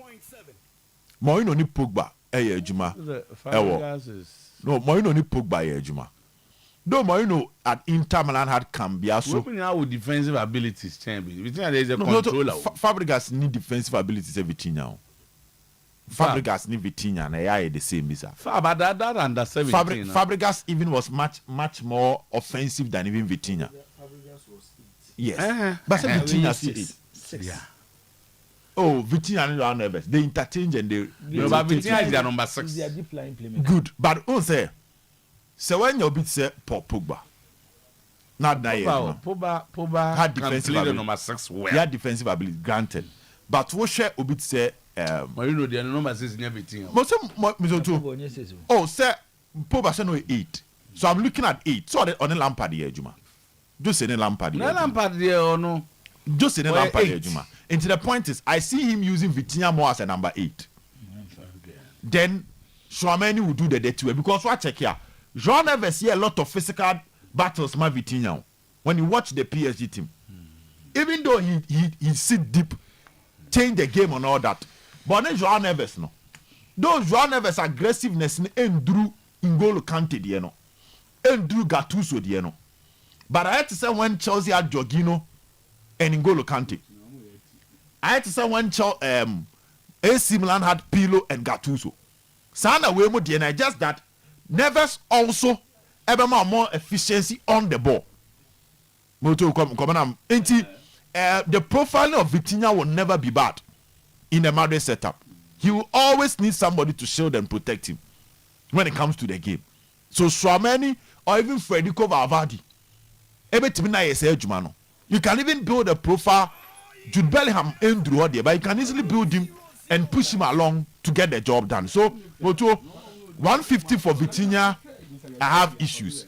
But the point is, Moto, in common idea, very simple. In common idea, very simple. He will be a solid addition, but I don't think 150 million Emirates. Moto, France quickly and Cote d'Ivoire game. No. Interesting times ahead. Didier Deschamps in an excellent wake-up call. Ewa no game on France on Cote d'Ivoire boy. No. The amount common here then he say Mzutu. Moving forward, no. The French team looks like invincibles be tournament, you know. And there's a thin line between confidence and complacency. So now I have France to ball now. They started their main guys, but they need a wake-up call. May I sure say this defeat will be a blessing in disguise for them. Key players were not there. Granted. But they needed a wake-up call. Oh, I know how they. But they make say even with their team 2, no, we still messed with the Ikakra. We still feel that they need to conquer and set the stage on fire, no matter the opponent. But match be saying my old down also. ansa na wawura tournament no Otuo yen is Africa Ghana yen ha adwen Africa for no ebi be ha adwen you will feel ebi there's a tournament likely we'll have an African team in the semi-final. I doubt. Okay.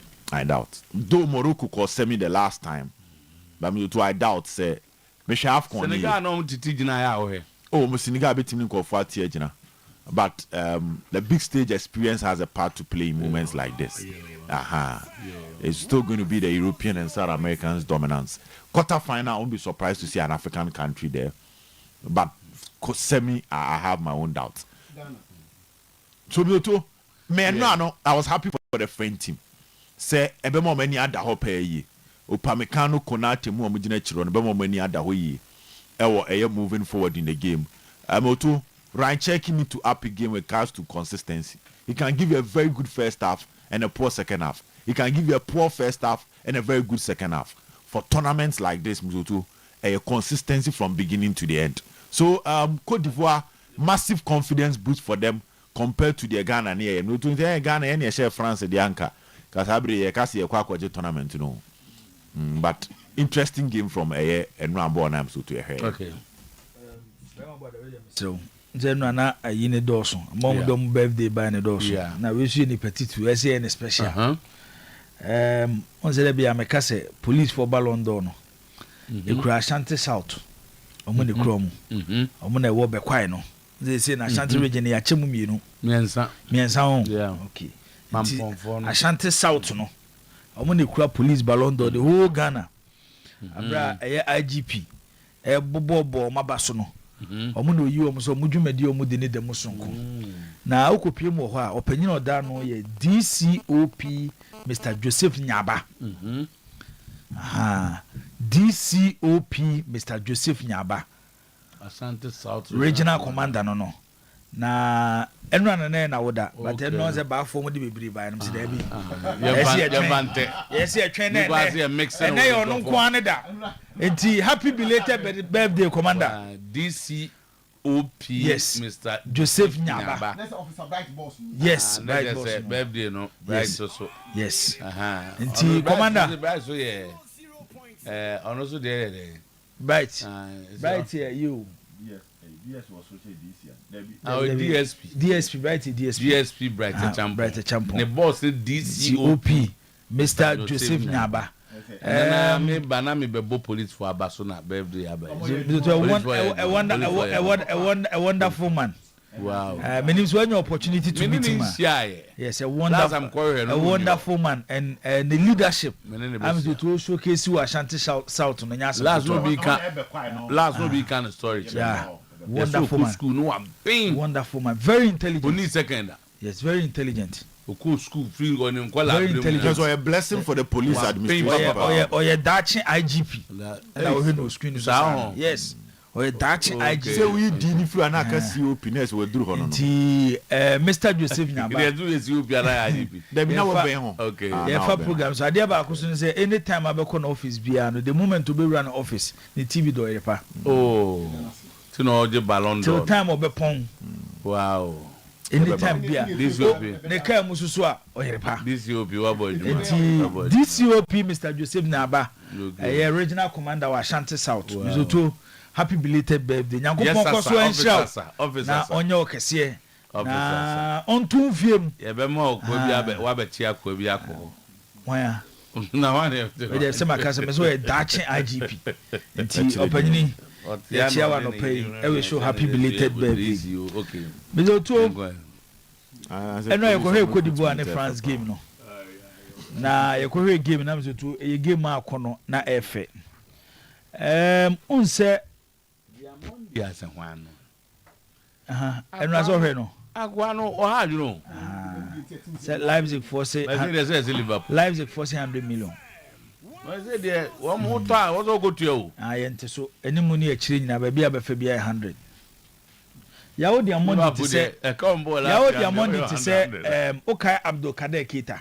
Ya Abdul Kader Keita. Okay no. Sa no tie. Ena osesa Aruna Dindani kakra. Won say sa generation to omo ba no the best among them. Na nya Drogba ne ya Toure ma yehu omo. because media I was in Abidjan and I had the opportunity to see them. The best among that generation was Aruna Dindani. Osi suno ne bo ano bo ne de musonko.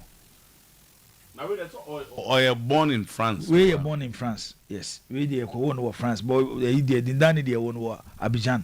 It Dindani Kadeketa. Me kai say Asek G the Champions League, that was 1998. And majority of that team girl Troswa mom to omo fifi omo koye no. And omo youth team led by Kolo Toure. Ombebo Esperance Super Cup. Omo she Esperance 3-1. They had this Nigerian boy, Pius Ikedia. Among that Asek youth team, omo she Esperance 3-1. Edge the African Super Cup. When it comes to producing talent there, Cote d'Ivoire your mind back comes to many fear me home no. Say you produce quality players there. Any problem, Emma Cote d'Ivoire da. But there is one big problem. And no na Omo Cote d'Ivoire have a lot of respect for Didier Drogba. Because to anybody could hear. Problem are no more say no more tribal issues within their national team. Jurafo, Betefo, Beurefo. It's a mobile national team now. So to Omo team come boom as one after their success in 1982. It's when Drogba came, time and then to Kwane Kosono. They see Drogba as the savior. Also, a kind of leadership here. Even the political leaders in the country no want to show. And then they did him to. Is it 3 years ago Afcon ebo mo hosti omoje and sana Senegal dey say asema ba hu yi workers aye twense ruling bebe ho so asem eba. But when you watch this Ivorian team, eno na make ho asem say too quick to use such friendly games to judge countries, especially when the tournament is closer. Because players go obu ha no slow. So one we obi pra. Until the kind of effort I don't put in no, so to ya na form. It may share results in particular, but I heard the structure of the Ivorian team and ra. So to Henry first go no. What their second goal? But who said no on the social media, man for this first and Sana Kagana a boy born go. Even when we are under pressure, say no be ball numbers to 2 or the ball on the tataya. A quaver fast watch bono. I exchange passes, every opponent and a half. Now idea about Kwana Ghana ye money ye fe. Would they watch their first goal? Then what their second goal? Even when they were under pressure, how I no see you see the passing lanes. Even in smaller spaces, still Cote d'Ivoire wait with the ball show. Nti, eno be adwene say it looks like a year Yakobo World Cup. You bet me an African country to in the semi-final. Because I feel say the Senegal team na ko World Cup say no. Better than Morocco team na ko 2022 no. Even this Ivorian team say complacency and the bebo mafa. This Ivorian team can make a case at the World Cup. Not forgetting DR Congo. Ghana there so we more Mokoya say the Obeka say any World Cup tournament experience by name. Players are now second. No, we had dinner and yeah, say Morocco play back. Recently. Yeah, appear with the World Cup more. Mse be any Cote d'Ivoire and then say be Senegal. Algeria swako 5 times. But some impact in this to say Ghana there no. So the mention it's anya we Ghana any players krana because of what we did at the 2010 World Cup, 2006 World Cup and even 2014 you cry free mono. The eventual champions Germany no more 2-2. It's ye dini there. You bet me the win man for kaka at the World Cup. And until a man for need that so say any Panama game no. You bet me the din Ghana no. Ebia Panama. I'm to yashom. Nti enu aso Panama for ni free omukrum am so tomdo money chire US and sana move to Canada. Say do have a video na ma na odi atoto enu asem na na make about Black Stars ye free Wolves na ye de ani a kire Washington no. So the World Cup journey no ye under it no. So okay 2010 Yakobo quarter final. Who dey see wo mema? Even when politicians go parliament, they were discussing the Black Stars. After no one could discuss budget to be moved. Among could discuss see a quine. World Cup numbers to a draw. Obi quine a crown and a can am so clone kai. Tea on Panama for no, almost na ye bo mu plane no esu no and there's a movie no more atenem na pua, and this was also live on TV for Panama. Yes, for Panama and Ibia to watch it. How our national team ni free Chromo money actually work out. Who's almost na do free Chromo Street? Who's there? Oh, it was here we will so mo catch some yem who's airport? Oh, now the rules. They must say no airport. Oh, there beams to betimi aye. You be airport now go express plane never say. Betimi aye. Bema boda yi eno aye wills. Eno aye tie Florentino Perez ne somebody to dwa. No kwe wo me say. Papa na friend say Florentino Perez no. He understands football politics than any other club president in the world. Eno ase wutie ni nsem na kana. Na ode toto Enrique Riquelme de no ho. Business wise, we say Enrique Riquelme is very good. But we will combine the political aspect of the game plus business. And when you look at his background, also a politician penny. Florentino Perez was joining Union of Democratic Center Pen before party ni begu in 1986. Democrats Reform Party before he begu somewhere around 87. He was their general secretary. It's when it comes to politics, he's in. And how about the business aspect? One of the biggest constructions company in the world, ACS. He is the board chairman and the majority shareholder of the company. And then the Europe companies, more revenues was through even in Europe, and one of the top companies. It's when it comes to Florentino Perez, business and politics there. What you say? And Rautiena, Bemaboda. And yet different from number of years to compete as Real Madrid president. The first time I contested for the Real Madrid presidency seat was 1985. Yepe endorsement no. Onya chen nipa mienu a omoka no homa ne miensa na omopre. Ramon Mendoza, who eventually became the president, and Santiago Gomez. Yakoto abano. And Mendoza win here. And Sana Mendoza and then Lorenzo chance ebe two ni free. It's when it comes to the Real Madrid presidential election there, Florentino Perez tiase. Because to yamra ne semna okan no. And why we are Real Madrid fan? It be difficult to vote against Florentino Perez. Bema boda hadi bi. And no na make Real Madrid keeping their history. Or more fading out from the game. They be almost try to sit at the top of other clubs when it comes to all aspects of football. Share idea about Florentino Perez. A baby a bedroom Florentino Perez, a Real Madrid president. Mr. A young you know ye did kind. Or share that na no a clubber. Zutu ABS Jao in the next 10 years. Ubetin at Real Madrid dominance. So. Wayesa abo bi no abekawo no agya wukuro odi aduro nyina begu so odu nsuo hye betoto so to enkoda na eta ba bi eta ebia in a short term to bo se bia wakọ final ba ko bi utrim be yode but in the long term bo se sade na oye no wadu nya papa mami am face Milan example Milan from 2003 to 2008 no more about Champions League finals 3. Milan were at the top.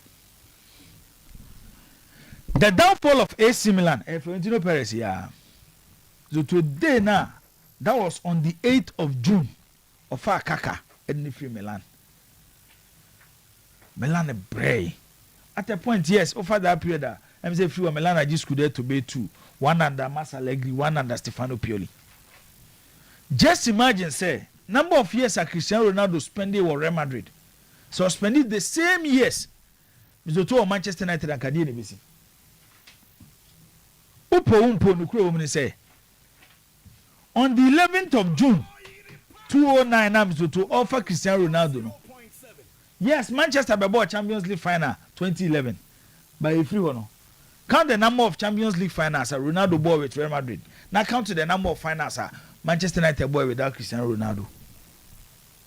Until you always find a way to hurt clubs or more get closer to the success of Real Madrid. Juventus is another example. Or starting in the first Galacticos. So, over Juventus club now, 1996, 1997, 1998. Before Real Madrid, they were show more Champions League final. Predrag Mijatovic go no show more Amsterdam Arena no. Now Juventus about Champions League final. Key player, I was Juventus team there why? Ne Zidane, one the fan no Fiorentino Perez. Or good team no. A collapse team no. It's that beer of finding a way to hurt clubs or more getting closer and also match challenge Real Madrid when it comes to long-term success. 150 million cocaine, Zoto. Or say any player from Premier League, any Jeremy Doku, any player from Germany, any Hurricane, and now Ulysses. Zoto. Or say on Tuesday they will make their first bid to the club. And bid no more making 150 million euros. Zoto. And then when you look around Ushe Europa, clubs here mama example because at a point they were on top. Share Okofa Luis Figo. Barcelona no after na Barcelona peja bawo. Ofa Figo na ti Barcelona call form. And then so far clubs away Europa. Club obey and I watch how it's been built. They can dominate for a long period. And PSG. Into a quarantine to a battler. PSG is me before PSG beji champions in the last two no. The PSG team was built around Mbappe. And your PSG in the case of Mbappe. And your Florentino Perez necessity confusion. At the tomb. And on the contract we here and also one extended. And of course Real Madrid as a free agent. And there's also Real Madrid, Zutu, club obey, and a Real Madrid, a more long-term dominance. Because in the last 11-12 years, he has won around 6 Champions League trophies. Why in the bet me a Real Madrid? A club akope, a Paris Saint-Germain. And the whole Obera. And to then, but when it comes to Real Madrid, advantage back home want to say, because of their history and almost success. Majority of footballers person come about Real Madrid. So the players do ejina ho na mzo to bu so mo say obekọ Real Madrid na unko Real Madrid obeka to so obekọ Real Madrid. Especially under Jose Mourinho. No enye Mourinho. Especially under him. So oba 209 no. Oba 209 am to 8th of June Watokaka. 11th of June Wato Ronaldo. 25th of June Raul Abiu at that time was the best defender in the Spanish La Liga. No Atono from Valencia. No Asabe England. Zoto. On the 5th of August, South 209 and no Alberto Alonso. Liverpool. No Oko France. No Oko Benzema.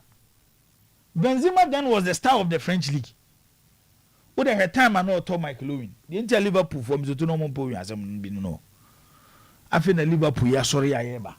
Ya ko for match. We know I own a club neni. Na Florentino Perez akotam ne free ho. Not na Real Madrid. This is one person Zoto. Or combining how to build the brand of the club through buying superstars to how huge a Real Madrid is. No account boom to generate a lot of money for club offense at Real Madrid. Now, oh, you're a fan of the club. Namzoto, what you say? Real Madrid is the most popular or the best player in the game at a particular moment. Better than Uncle Tuabama Fiorentino Perez. But one thing they say, oh yes, our sign is way in area. Team Real Madrid as a president.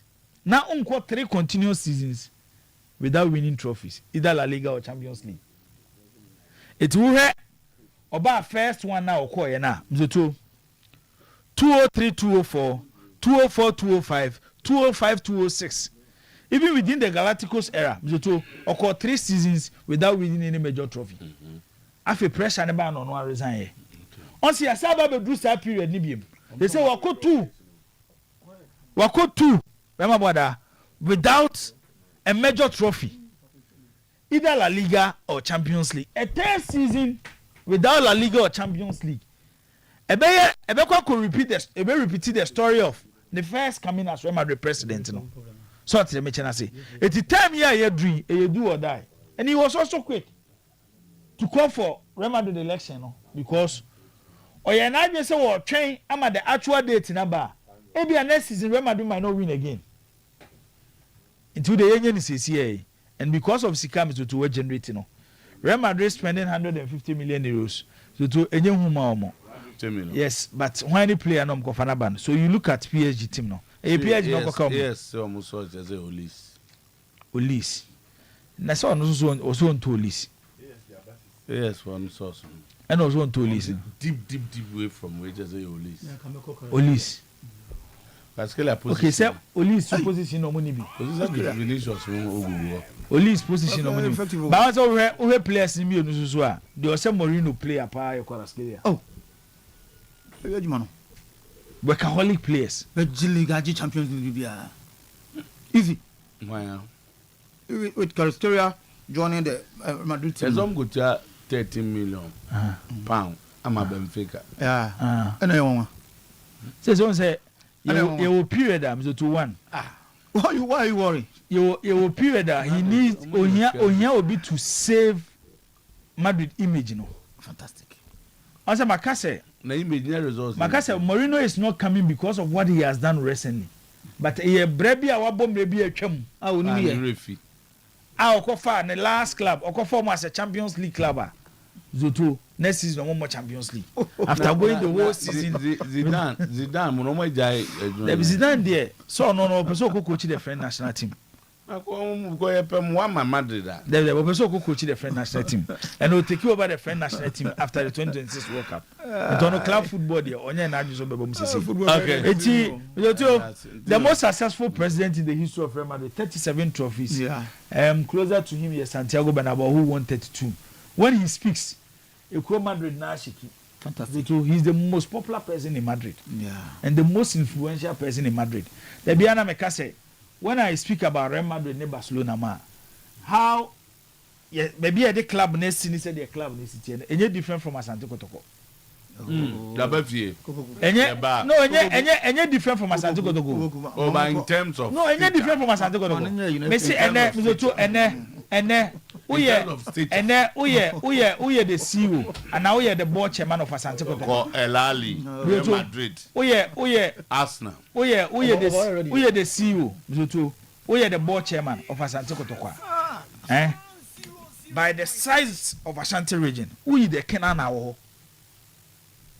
Anka sana zenke. Sana tie, but akase obeya. Obeya masade na gina. Sana zenke. So tell me just. It's who call Spain. So we the king of Spain, who is based in Madrid. Me sure say you will be with Spain. How influential are you? Zuto. The number of people who control a champion Fiorentino Perez. How you Real Madrid president? You know. Yes. Ogana sem no veni agro. Oh yeah.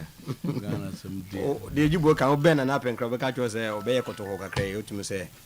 Yeah, afa and no crepa Asante Kotoko de so. Nti we CEO Ubato be PM pacho. Di you can come tomorrow. Oh na say no crap. No crap some no crap there. Etinye no. Yeah, I capi. We there. Yeah, analysis ni na bu say no crap. Franco see men kan from avance and na. Obe kakre ya obeye din o de age no nye bete o. Nana. Din say say the popularity we have account. Oh, okay. We see baby Nana Penkra. Oh, Kotoko, current former Kotoko, CEO. Nti asema abane say Kotoko company for a catch omom de asem ko police station no. Bribes and omon ko yimfiri ho. Bribe and my withdraw and say I can say in no, there's no case. That's investigation Yamutu no. There's no case, yeah. Some of the statement but some investigation no Yamutu. There be internal investigation is different from the crime. They all a police in there. So the basis but to make it police. A crime, the criminal deal with their players. I investigation.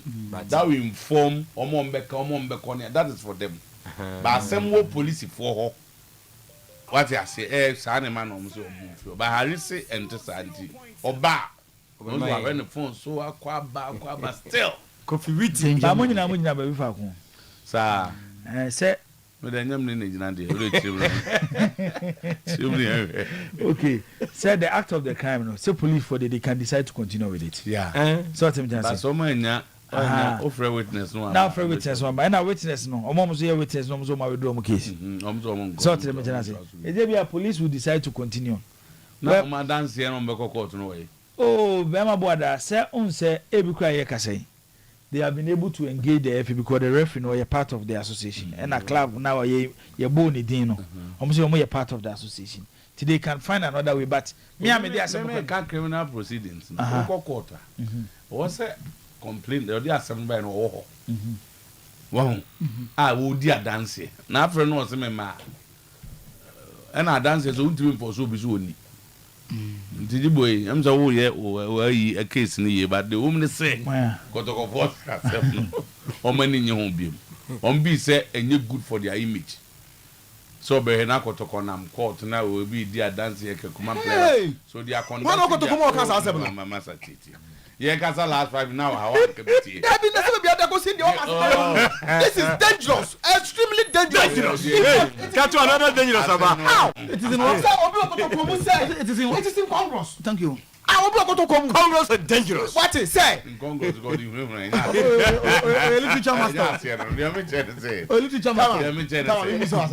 Asante Kotoko think that at this stage of club, no, but no, on the issue statement. Oh, me ba. More can you mabomu? Statements no different. As a result of the police station, almost and as a example, as a Sifia, Oyerepa, and as Sia. This is first start between Siasia and Harry. Example, na ba kwa police station say we are bombing. Na ya kaze police for Siasia mo friend ko mabiem. Na here we our own internal mechanisms dey a certain to kwa bi ba ko di. Ana be bi nti no. Police assembly dey mo fa bi ba we are conducting our own internal investigation. Name Congress and any dangers in there. So Koto wants to establish their own case and yet criminal aspect say Yempo Bingo Court. Domo Yomu. You could have called no police. I don't know who we are in the final count.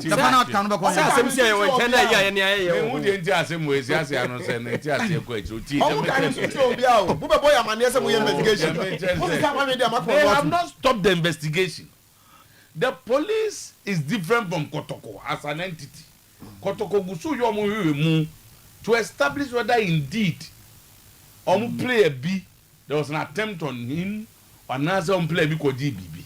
Name the police is some police for. Yeah, they are the police. As a board now. This are the board management. One more running as a lawyer back open. The person Bafo what I said, say, assembly police for to come.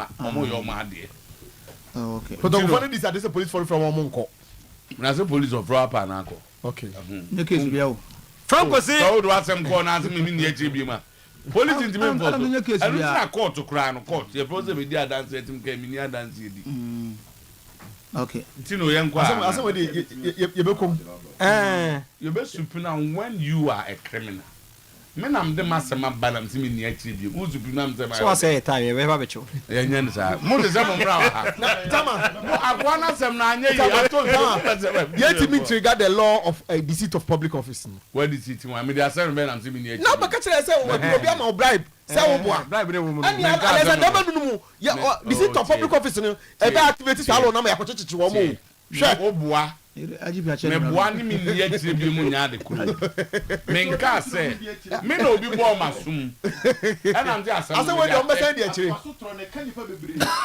dino e go kama ase we ma me ko na bo me ko ba o ma go for we see time o case we on papa ja wa omo Franco say no pay e na ye fiada momoden na to phone so ye na bedi ne phone so ho dance ye ni nyina no ene se e papa ne bo no da phone na Samsung iPhones smart TV no generator gas and electric stove no bomodem na ko ho na compare ebo no sampane de no e wo form adum ajaba jewel old Melcon Kofo Clinic New Kajetia 0245 316969 0501 538605 no nya Franco ma me akonsu adue ya ohenere no was a power specialist herbal hospital yade ben ene de fa na fiche na yekogyere ba bi so aka me nku da bi obobo yade kro ahifom hepatitis, fatty liver, ulcer, fibroid, kidney stone yade SK no dia ba ene ye fiada jirikajiri heba mesa enkaso be ma bia no enkope bi ye kofe yas busuntu road do ya junction that krade ya Naji Estate Sometymer Bank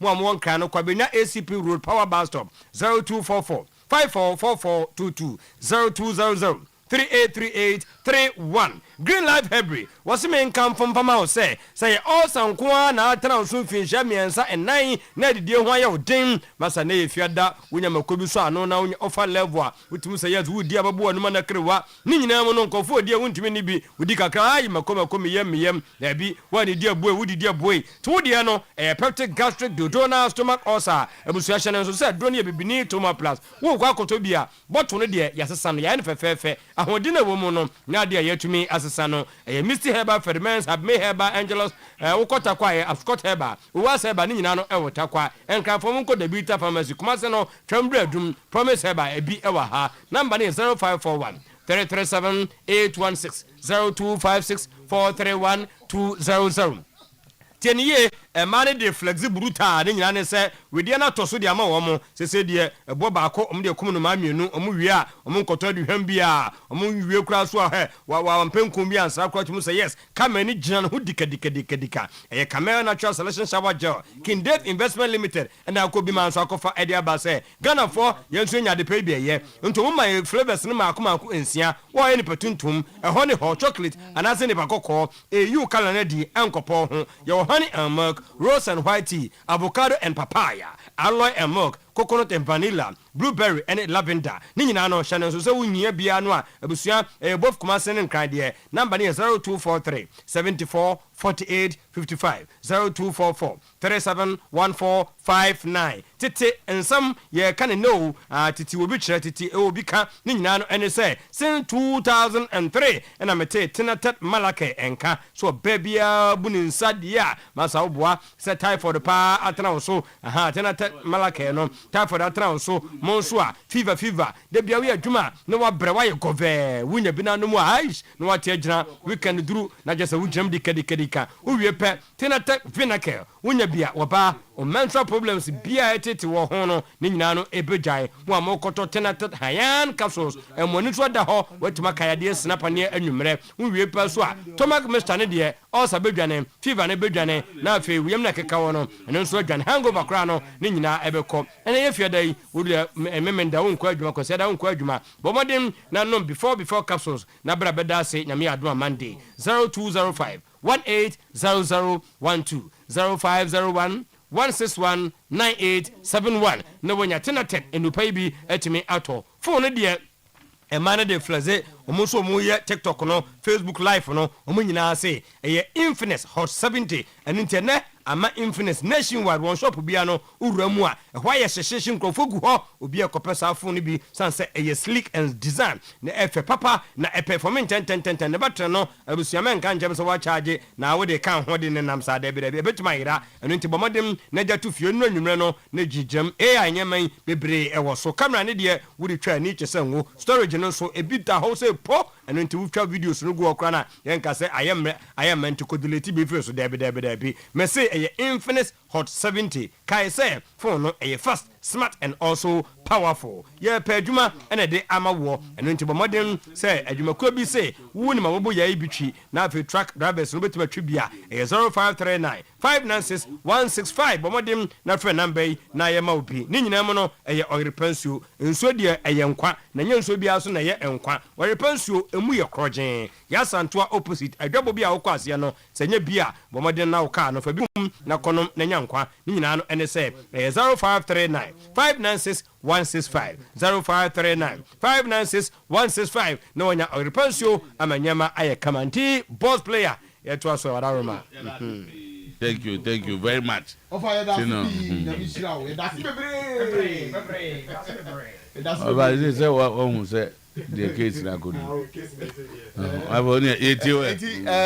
they want to empower me, and I will go into this case, and I will delve into it.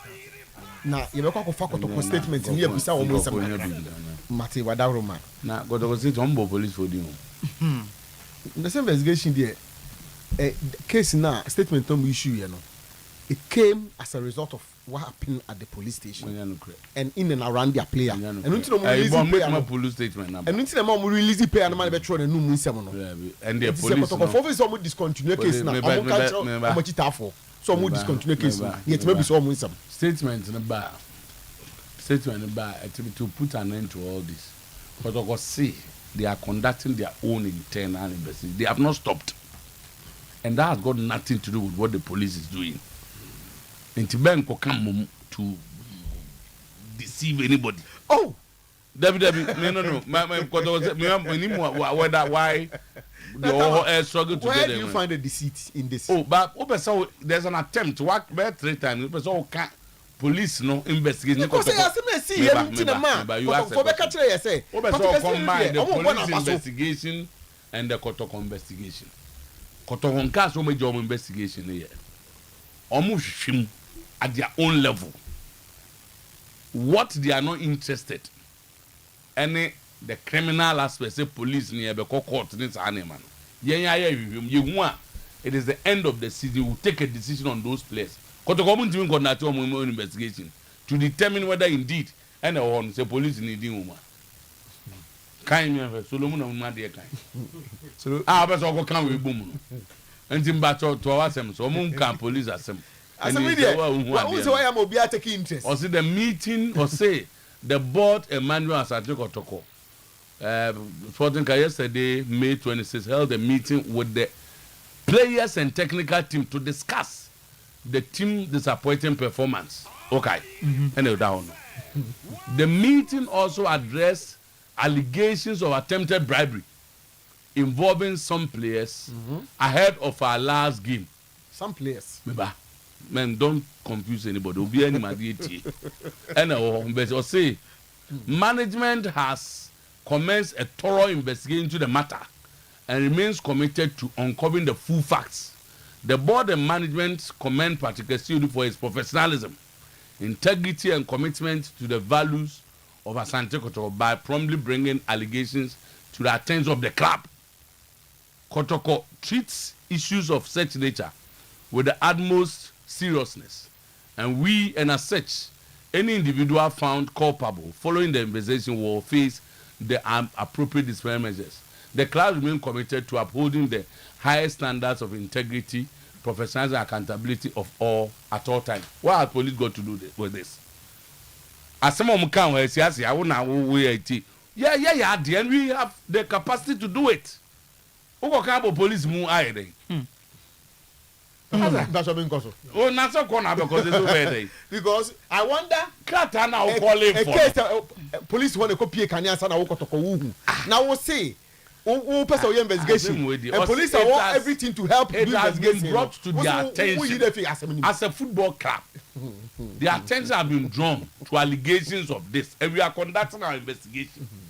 To support us now, we are police station. We feel that this one is also police. We can conduct our own internal investigation. Ever police in Mumbai. Okay, so what do you mean is that when you become the state versus those people now, then the police can still bring Kotoko in. Kotoko decided to debate now, but the police not pick this up. Not someone decided say this is a criminal matter involved with the state. What is about football, right? It's just that Kotoko cannot run away from it. And the meaning. That's another aspect of it. The meaning say Kotoko your man. They can do almost police there. But police station Kotoko assembly. Mungo info interested. And Mungo court. And the Sunyama, Thomas Partey, Jordan Ayew, Caleb Irenchi, Atizigi, and Kamal Dean are better than Asamoah, Kojo Asamoah, Derek Boateng, Kelvin Prince Boateng, and Suri Muntari and Olele. It will shock the world and many nations. Antoine Semenyo.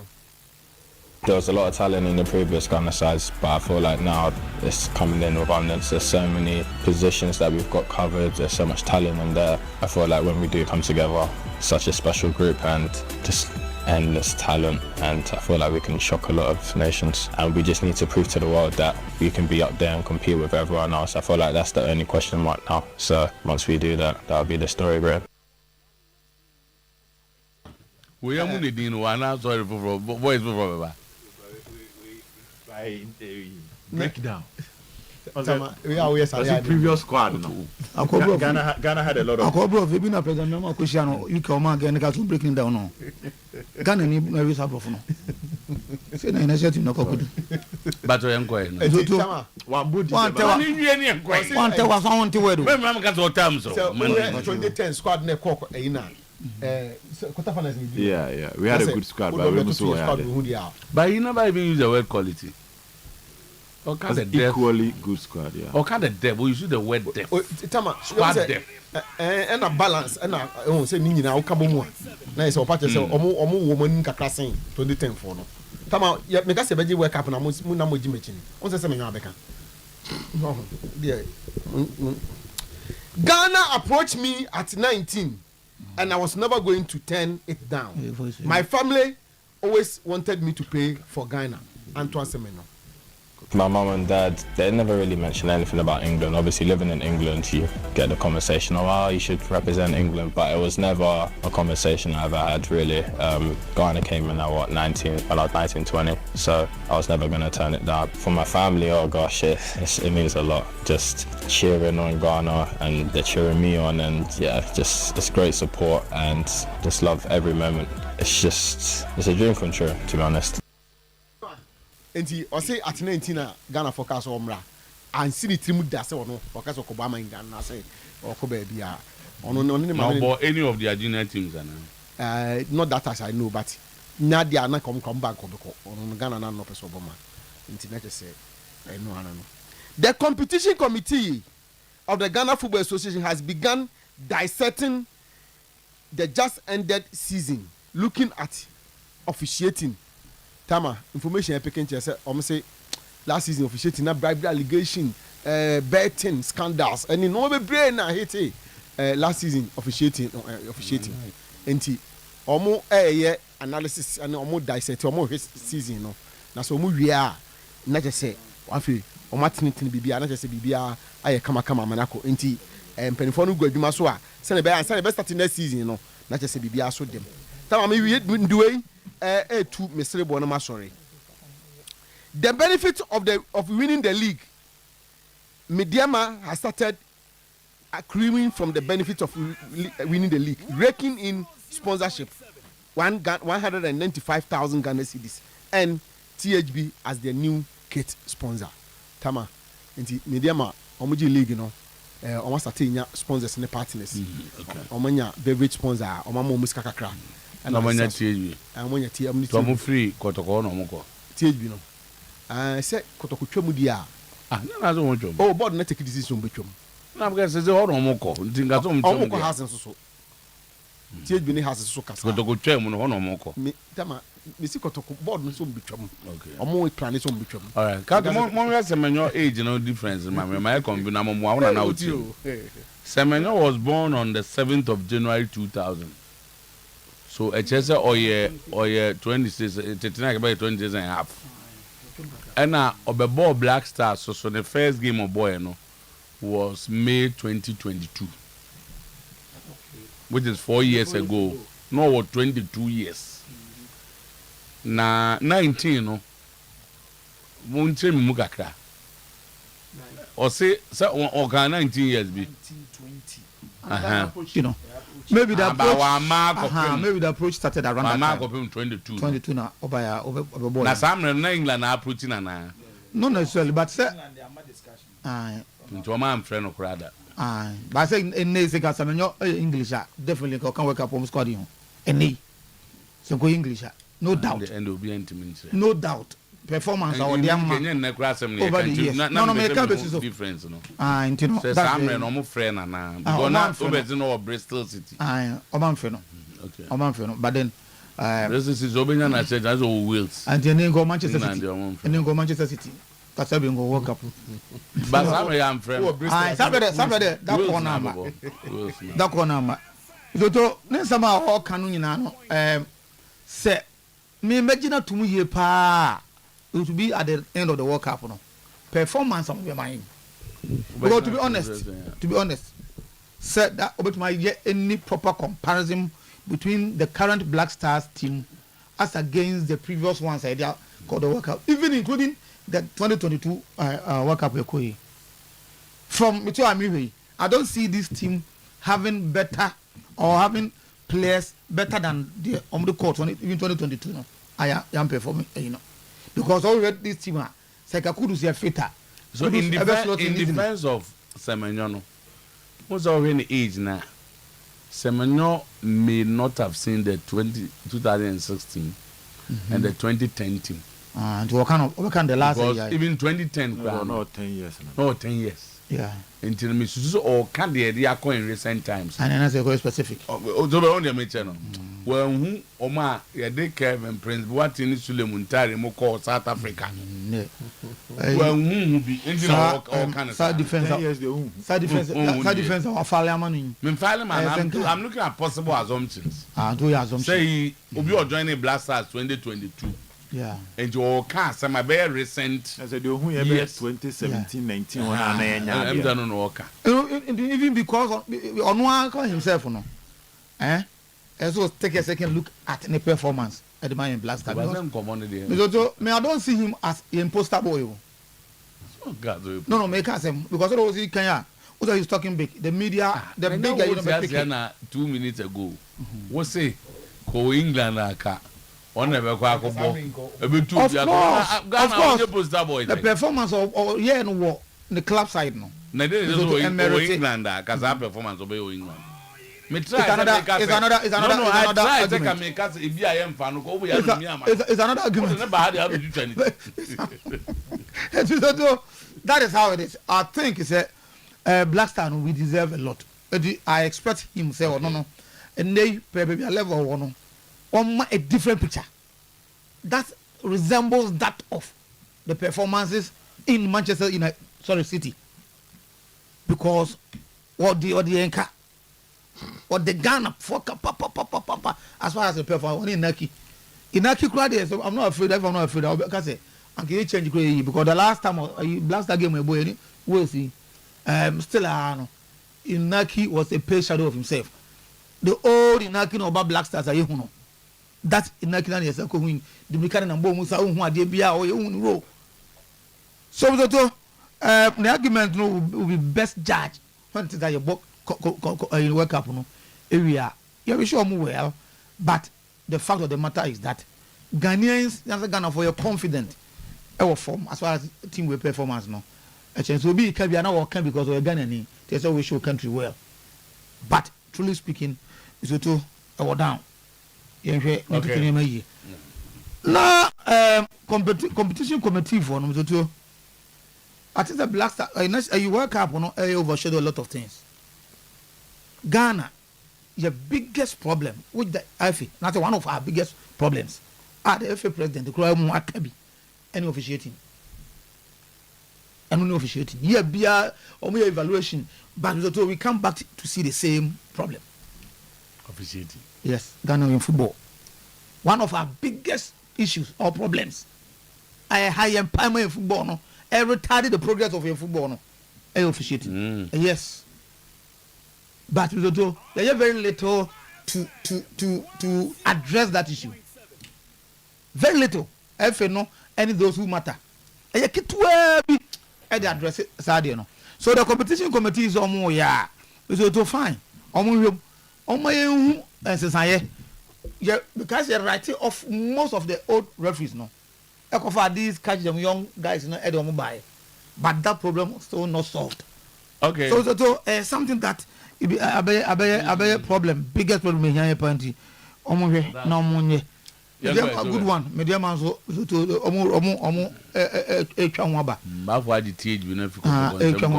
PhD conversation because to me I've never agreed with Bafo, so he can't say that. Okay. Because what is wrong with THB now? Wrong. You what is it that they want to carry out? But for the son of a story. They say on the information.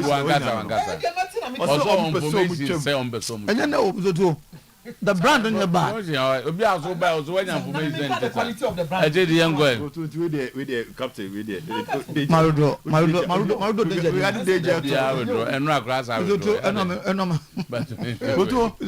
They say the confirmation about the case no Marudo. There's no case. There's a case now. No police, no case.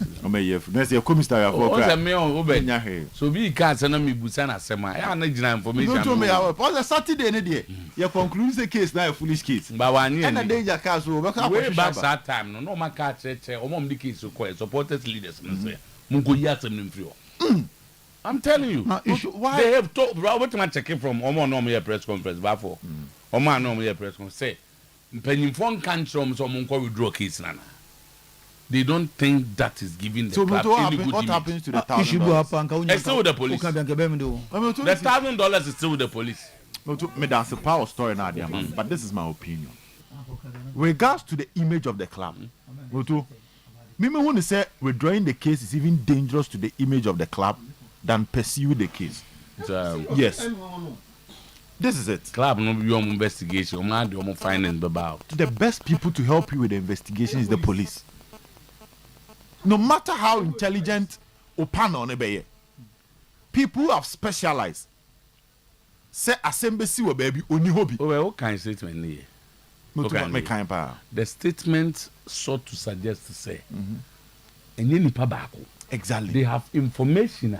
Just say some other players may have been involved. Exactly. Some players, no. Now, police for them go through statement. Players, no. So at the end, say some might have even happened. And to almost investigation that will help them to do a personal way of every player in the club. Tikotoko is going bigger than one issue with the police. But say the thing, without the police, what they seek to achieve will be difficult. It was investigating police from Ghana. Say private investigators, but Ghana do the leveler. Private investigators are those who are to the extent say. Now say police for retired police people. Granted. But where they can you say? Here is the case. Enya Asante Kodokono players and Akucha Beto.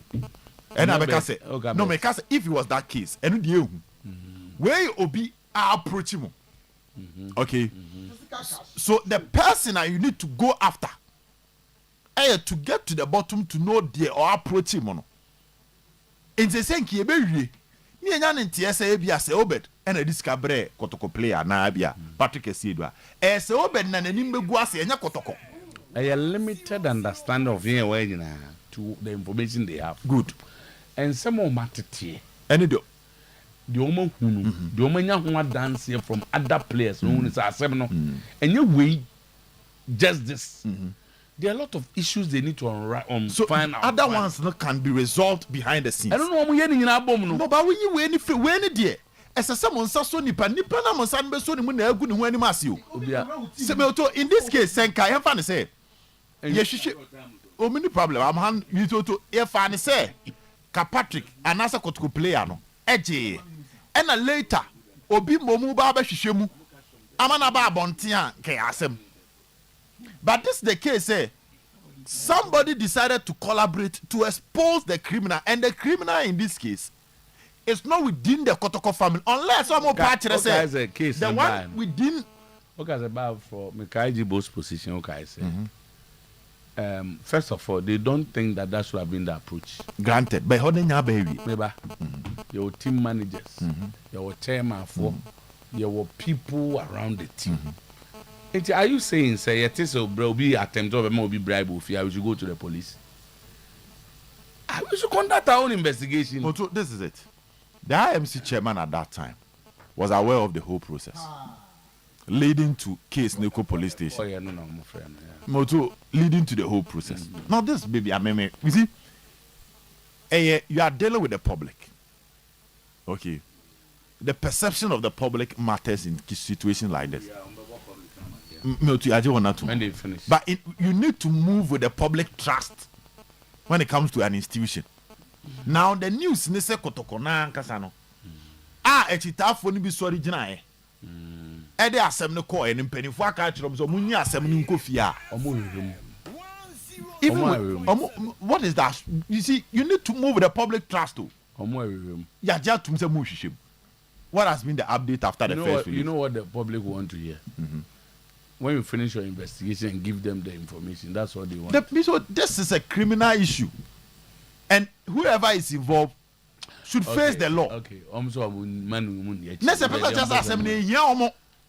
will be the likely conclusion. Can statement be? No matter what I say. But withdrawing the case from police station, other investigation, we have no problem. They should conduct that one because it is out there. Say people feel say other place were involved. Yeah, just one or two. But the moment Ubeyi ask every police station, it means that you have no interest in it. So next time, you are creating an environment where it will be easier for another person to enter the system. Statement. Okay, I won't conclude say that. I'm so to board na bo ku no mo so sa ne ma. Ya je wana to. Ti ehwehwem. Ya hwehwem na wo be Ghana police for age asem. Ehwehwem amanfo anajo o manda e the evidence aba. Enu adura kire. Wo si enyi ni na free ho. No to this unspeakable. Wherever the call is coming from, wherever the call is coming from, people can draw their own conclusions, and the conclusions will not be positive for the club. Conclusion, draw and I'm more yes, and if yes, and I send penny for Nankas and a big boss, and penny for the board for no man. No, make us and penny for penny for because when these things happen. It normally look like when I have 7 years, but don't want to copper piano. Maybe I'll penny be and boom and Jano. It is the best decision any group will take. Any institution is the best. It's the best decision any institution. Your institutions are key workers. Namida saying, make us we conduct our own investigation. Your institutions are key workers, even including banks. Our monfa a year. Image banks here baby because here this cartoon anything about their image banks are call for workers have been involved in issues mama police no a prosecute mama here be atu what I say and banks cry and come back say yeah no internal they could come back to the police I'm the two the kobas over here we have a few questions to ask one when they case in the police station for second penny for not danger or danger with one money case. They call police station. They call Koto Alexander Menu. Say they are only also when they see I didn't come. Okay. Simple question you do Koto. Complainant near Kotoko. Asante Kotoko. Asante Kotoko. Football club. Oh yeah, sure. Me patch wine. And yeah support a bidding. There be. They find out to you. They will find out to you. They tell me this question. It's a question very important. So tell me to say. Sekotoko na ye case ni dia. Asamne can ye different. Say maybe I got to support a bine ko ye case na. Asamne so can ye different. Sekotoko. At least ode unyanya sure no. Me nya 100% ba ni say Alexander Menu chama K5 mu na atro mo represent Kotoko. Nana Pinkra at that time now I think he still represent Kotoko. David Ebi Obaho. Because the supporters na nya issue. No friends ebla. Any friends home. Is he a joke center na e ba wa maybe I do case ni pa na nya Nana Pinkra wo gina o Kotoko. I know you're very important. So to the I know you're very important. Then the I establish say Kotoko as a football club, even from day one. No more you're interested in the case or no more you're interested in the case. On say Ababe see day one na issue by America say how the case was handled and you're right. The Bricano Omudi call Central Police Station. It was not right. Say na bibia damage the image of the club. A management no and the board no and also we take case no. No supporters. But boss, but you will like a crane. For what I heard before a case never back way. But you can see the first person he informed was the team manager. Then the team manager informed the coach. Then the coach send me back. enti saa line ni nyina omu nim ade no the napping car was away eno omu nyina eja enti mebo eno omu nyina eja no mo supporters never case enti where the setup came in say on say anyoma we hear back the initially no anyoma we on by for if you don't change things on there be an ebedu stage be na supporters are be taking leadership role of the club. They will be acting like management or board of the club. Ebini enra let ya ebeto hai. Obeso kan men kan mo wa. From Asante Kotoko Sporting Club supporters chairman Sulu. And I will say or Tunensa Eddie Afre. Yes, supporters who or past board members, past chief executive members, current board members, past management staff, patrons, advisors, advisory board, past chairpersons, executives, all regional councils, the chairman, vice chairman, secretary, all WhatsApp groups, online, I'm going to the agenda. A comprehensive review of the club's performance during the just ended Ghana Premier League. How? Western region for so many years, you know. But this has always been the tradition. Tradition. Yeah. Oh, but even if this is the even this is K5 for ABA invited the past management which I was a member. Should we entertain this? What discuss the supporters? No, the discussants are supported, but they invite management. From supporters' perspective. How are you going to review the club's performance? Oh, that's what they do. Only supporters are it was Sana de Biomeno. Only supporters they invite you. How review club ne performance league na your boy.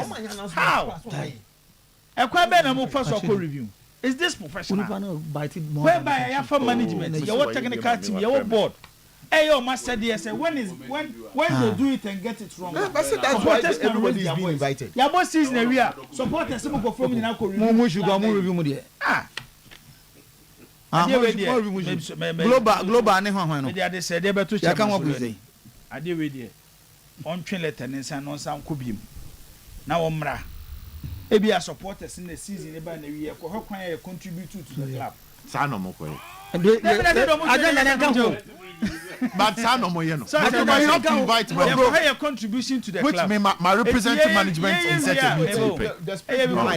Supporters as a workers, as a workers, they invited general manager. They invited general manager and CEO so most of them brebi. Comprehensive review. And they technical team. What technical team? You bet you 4:30 on highway. But you see the point he wants to make. We are supporters 7 hour level. The contribution of the supporters, but the comprehensive review of the team should be done by those who are in charge.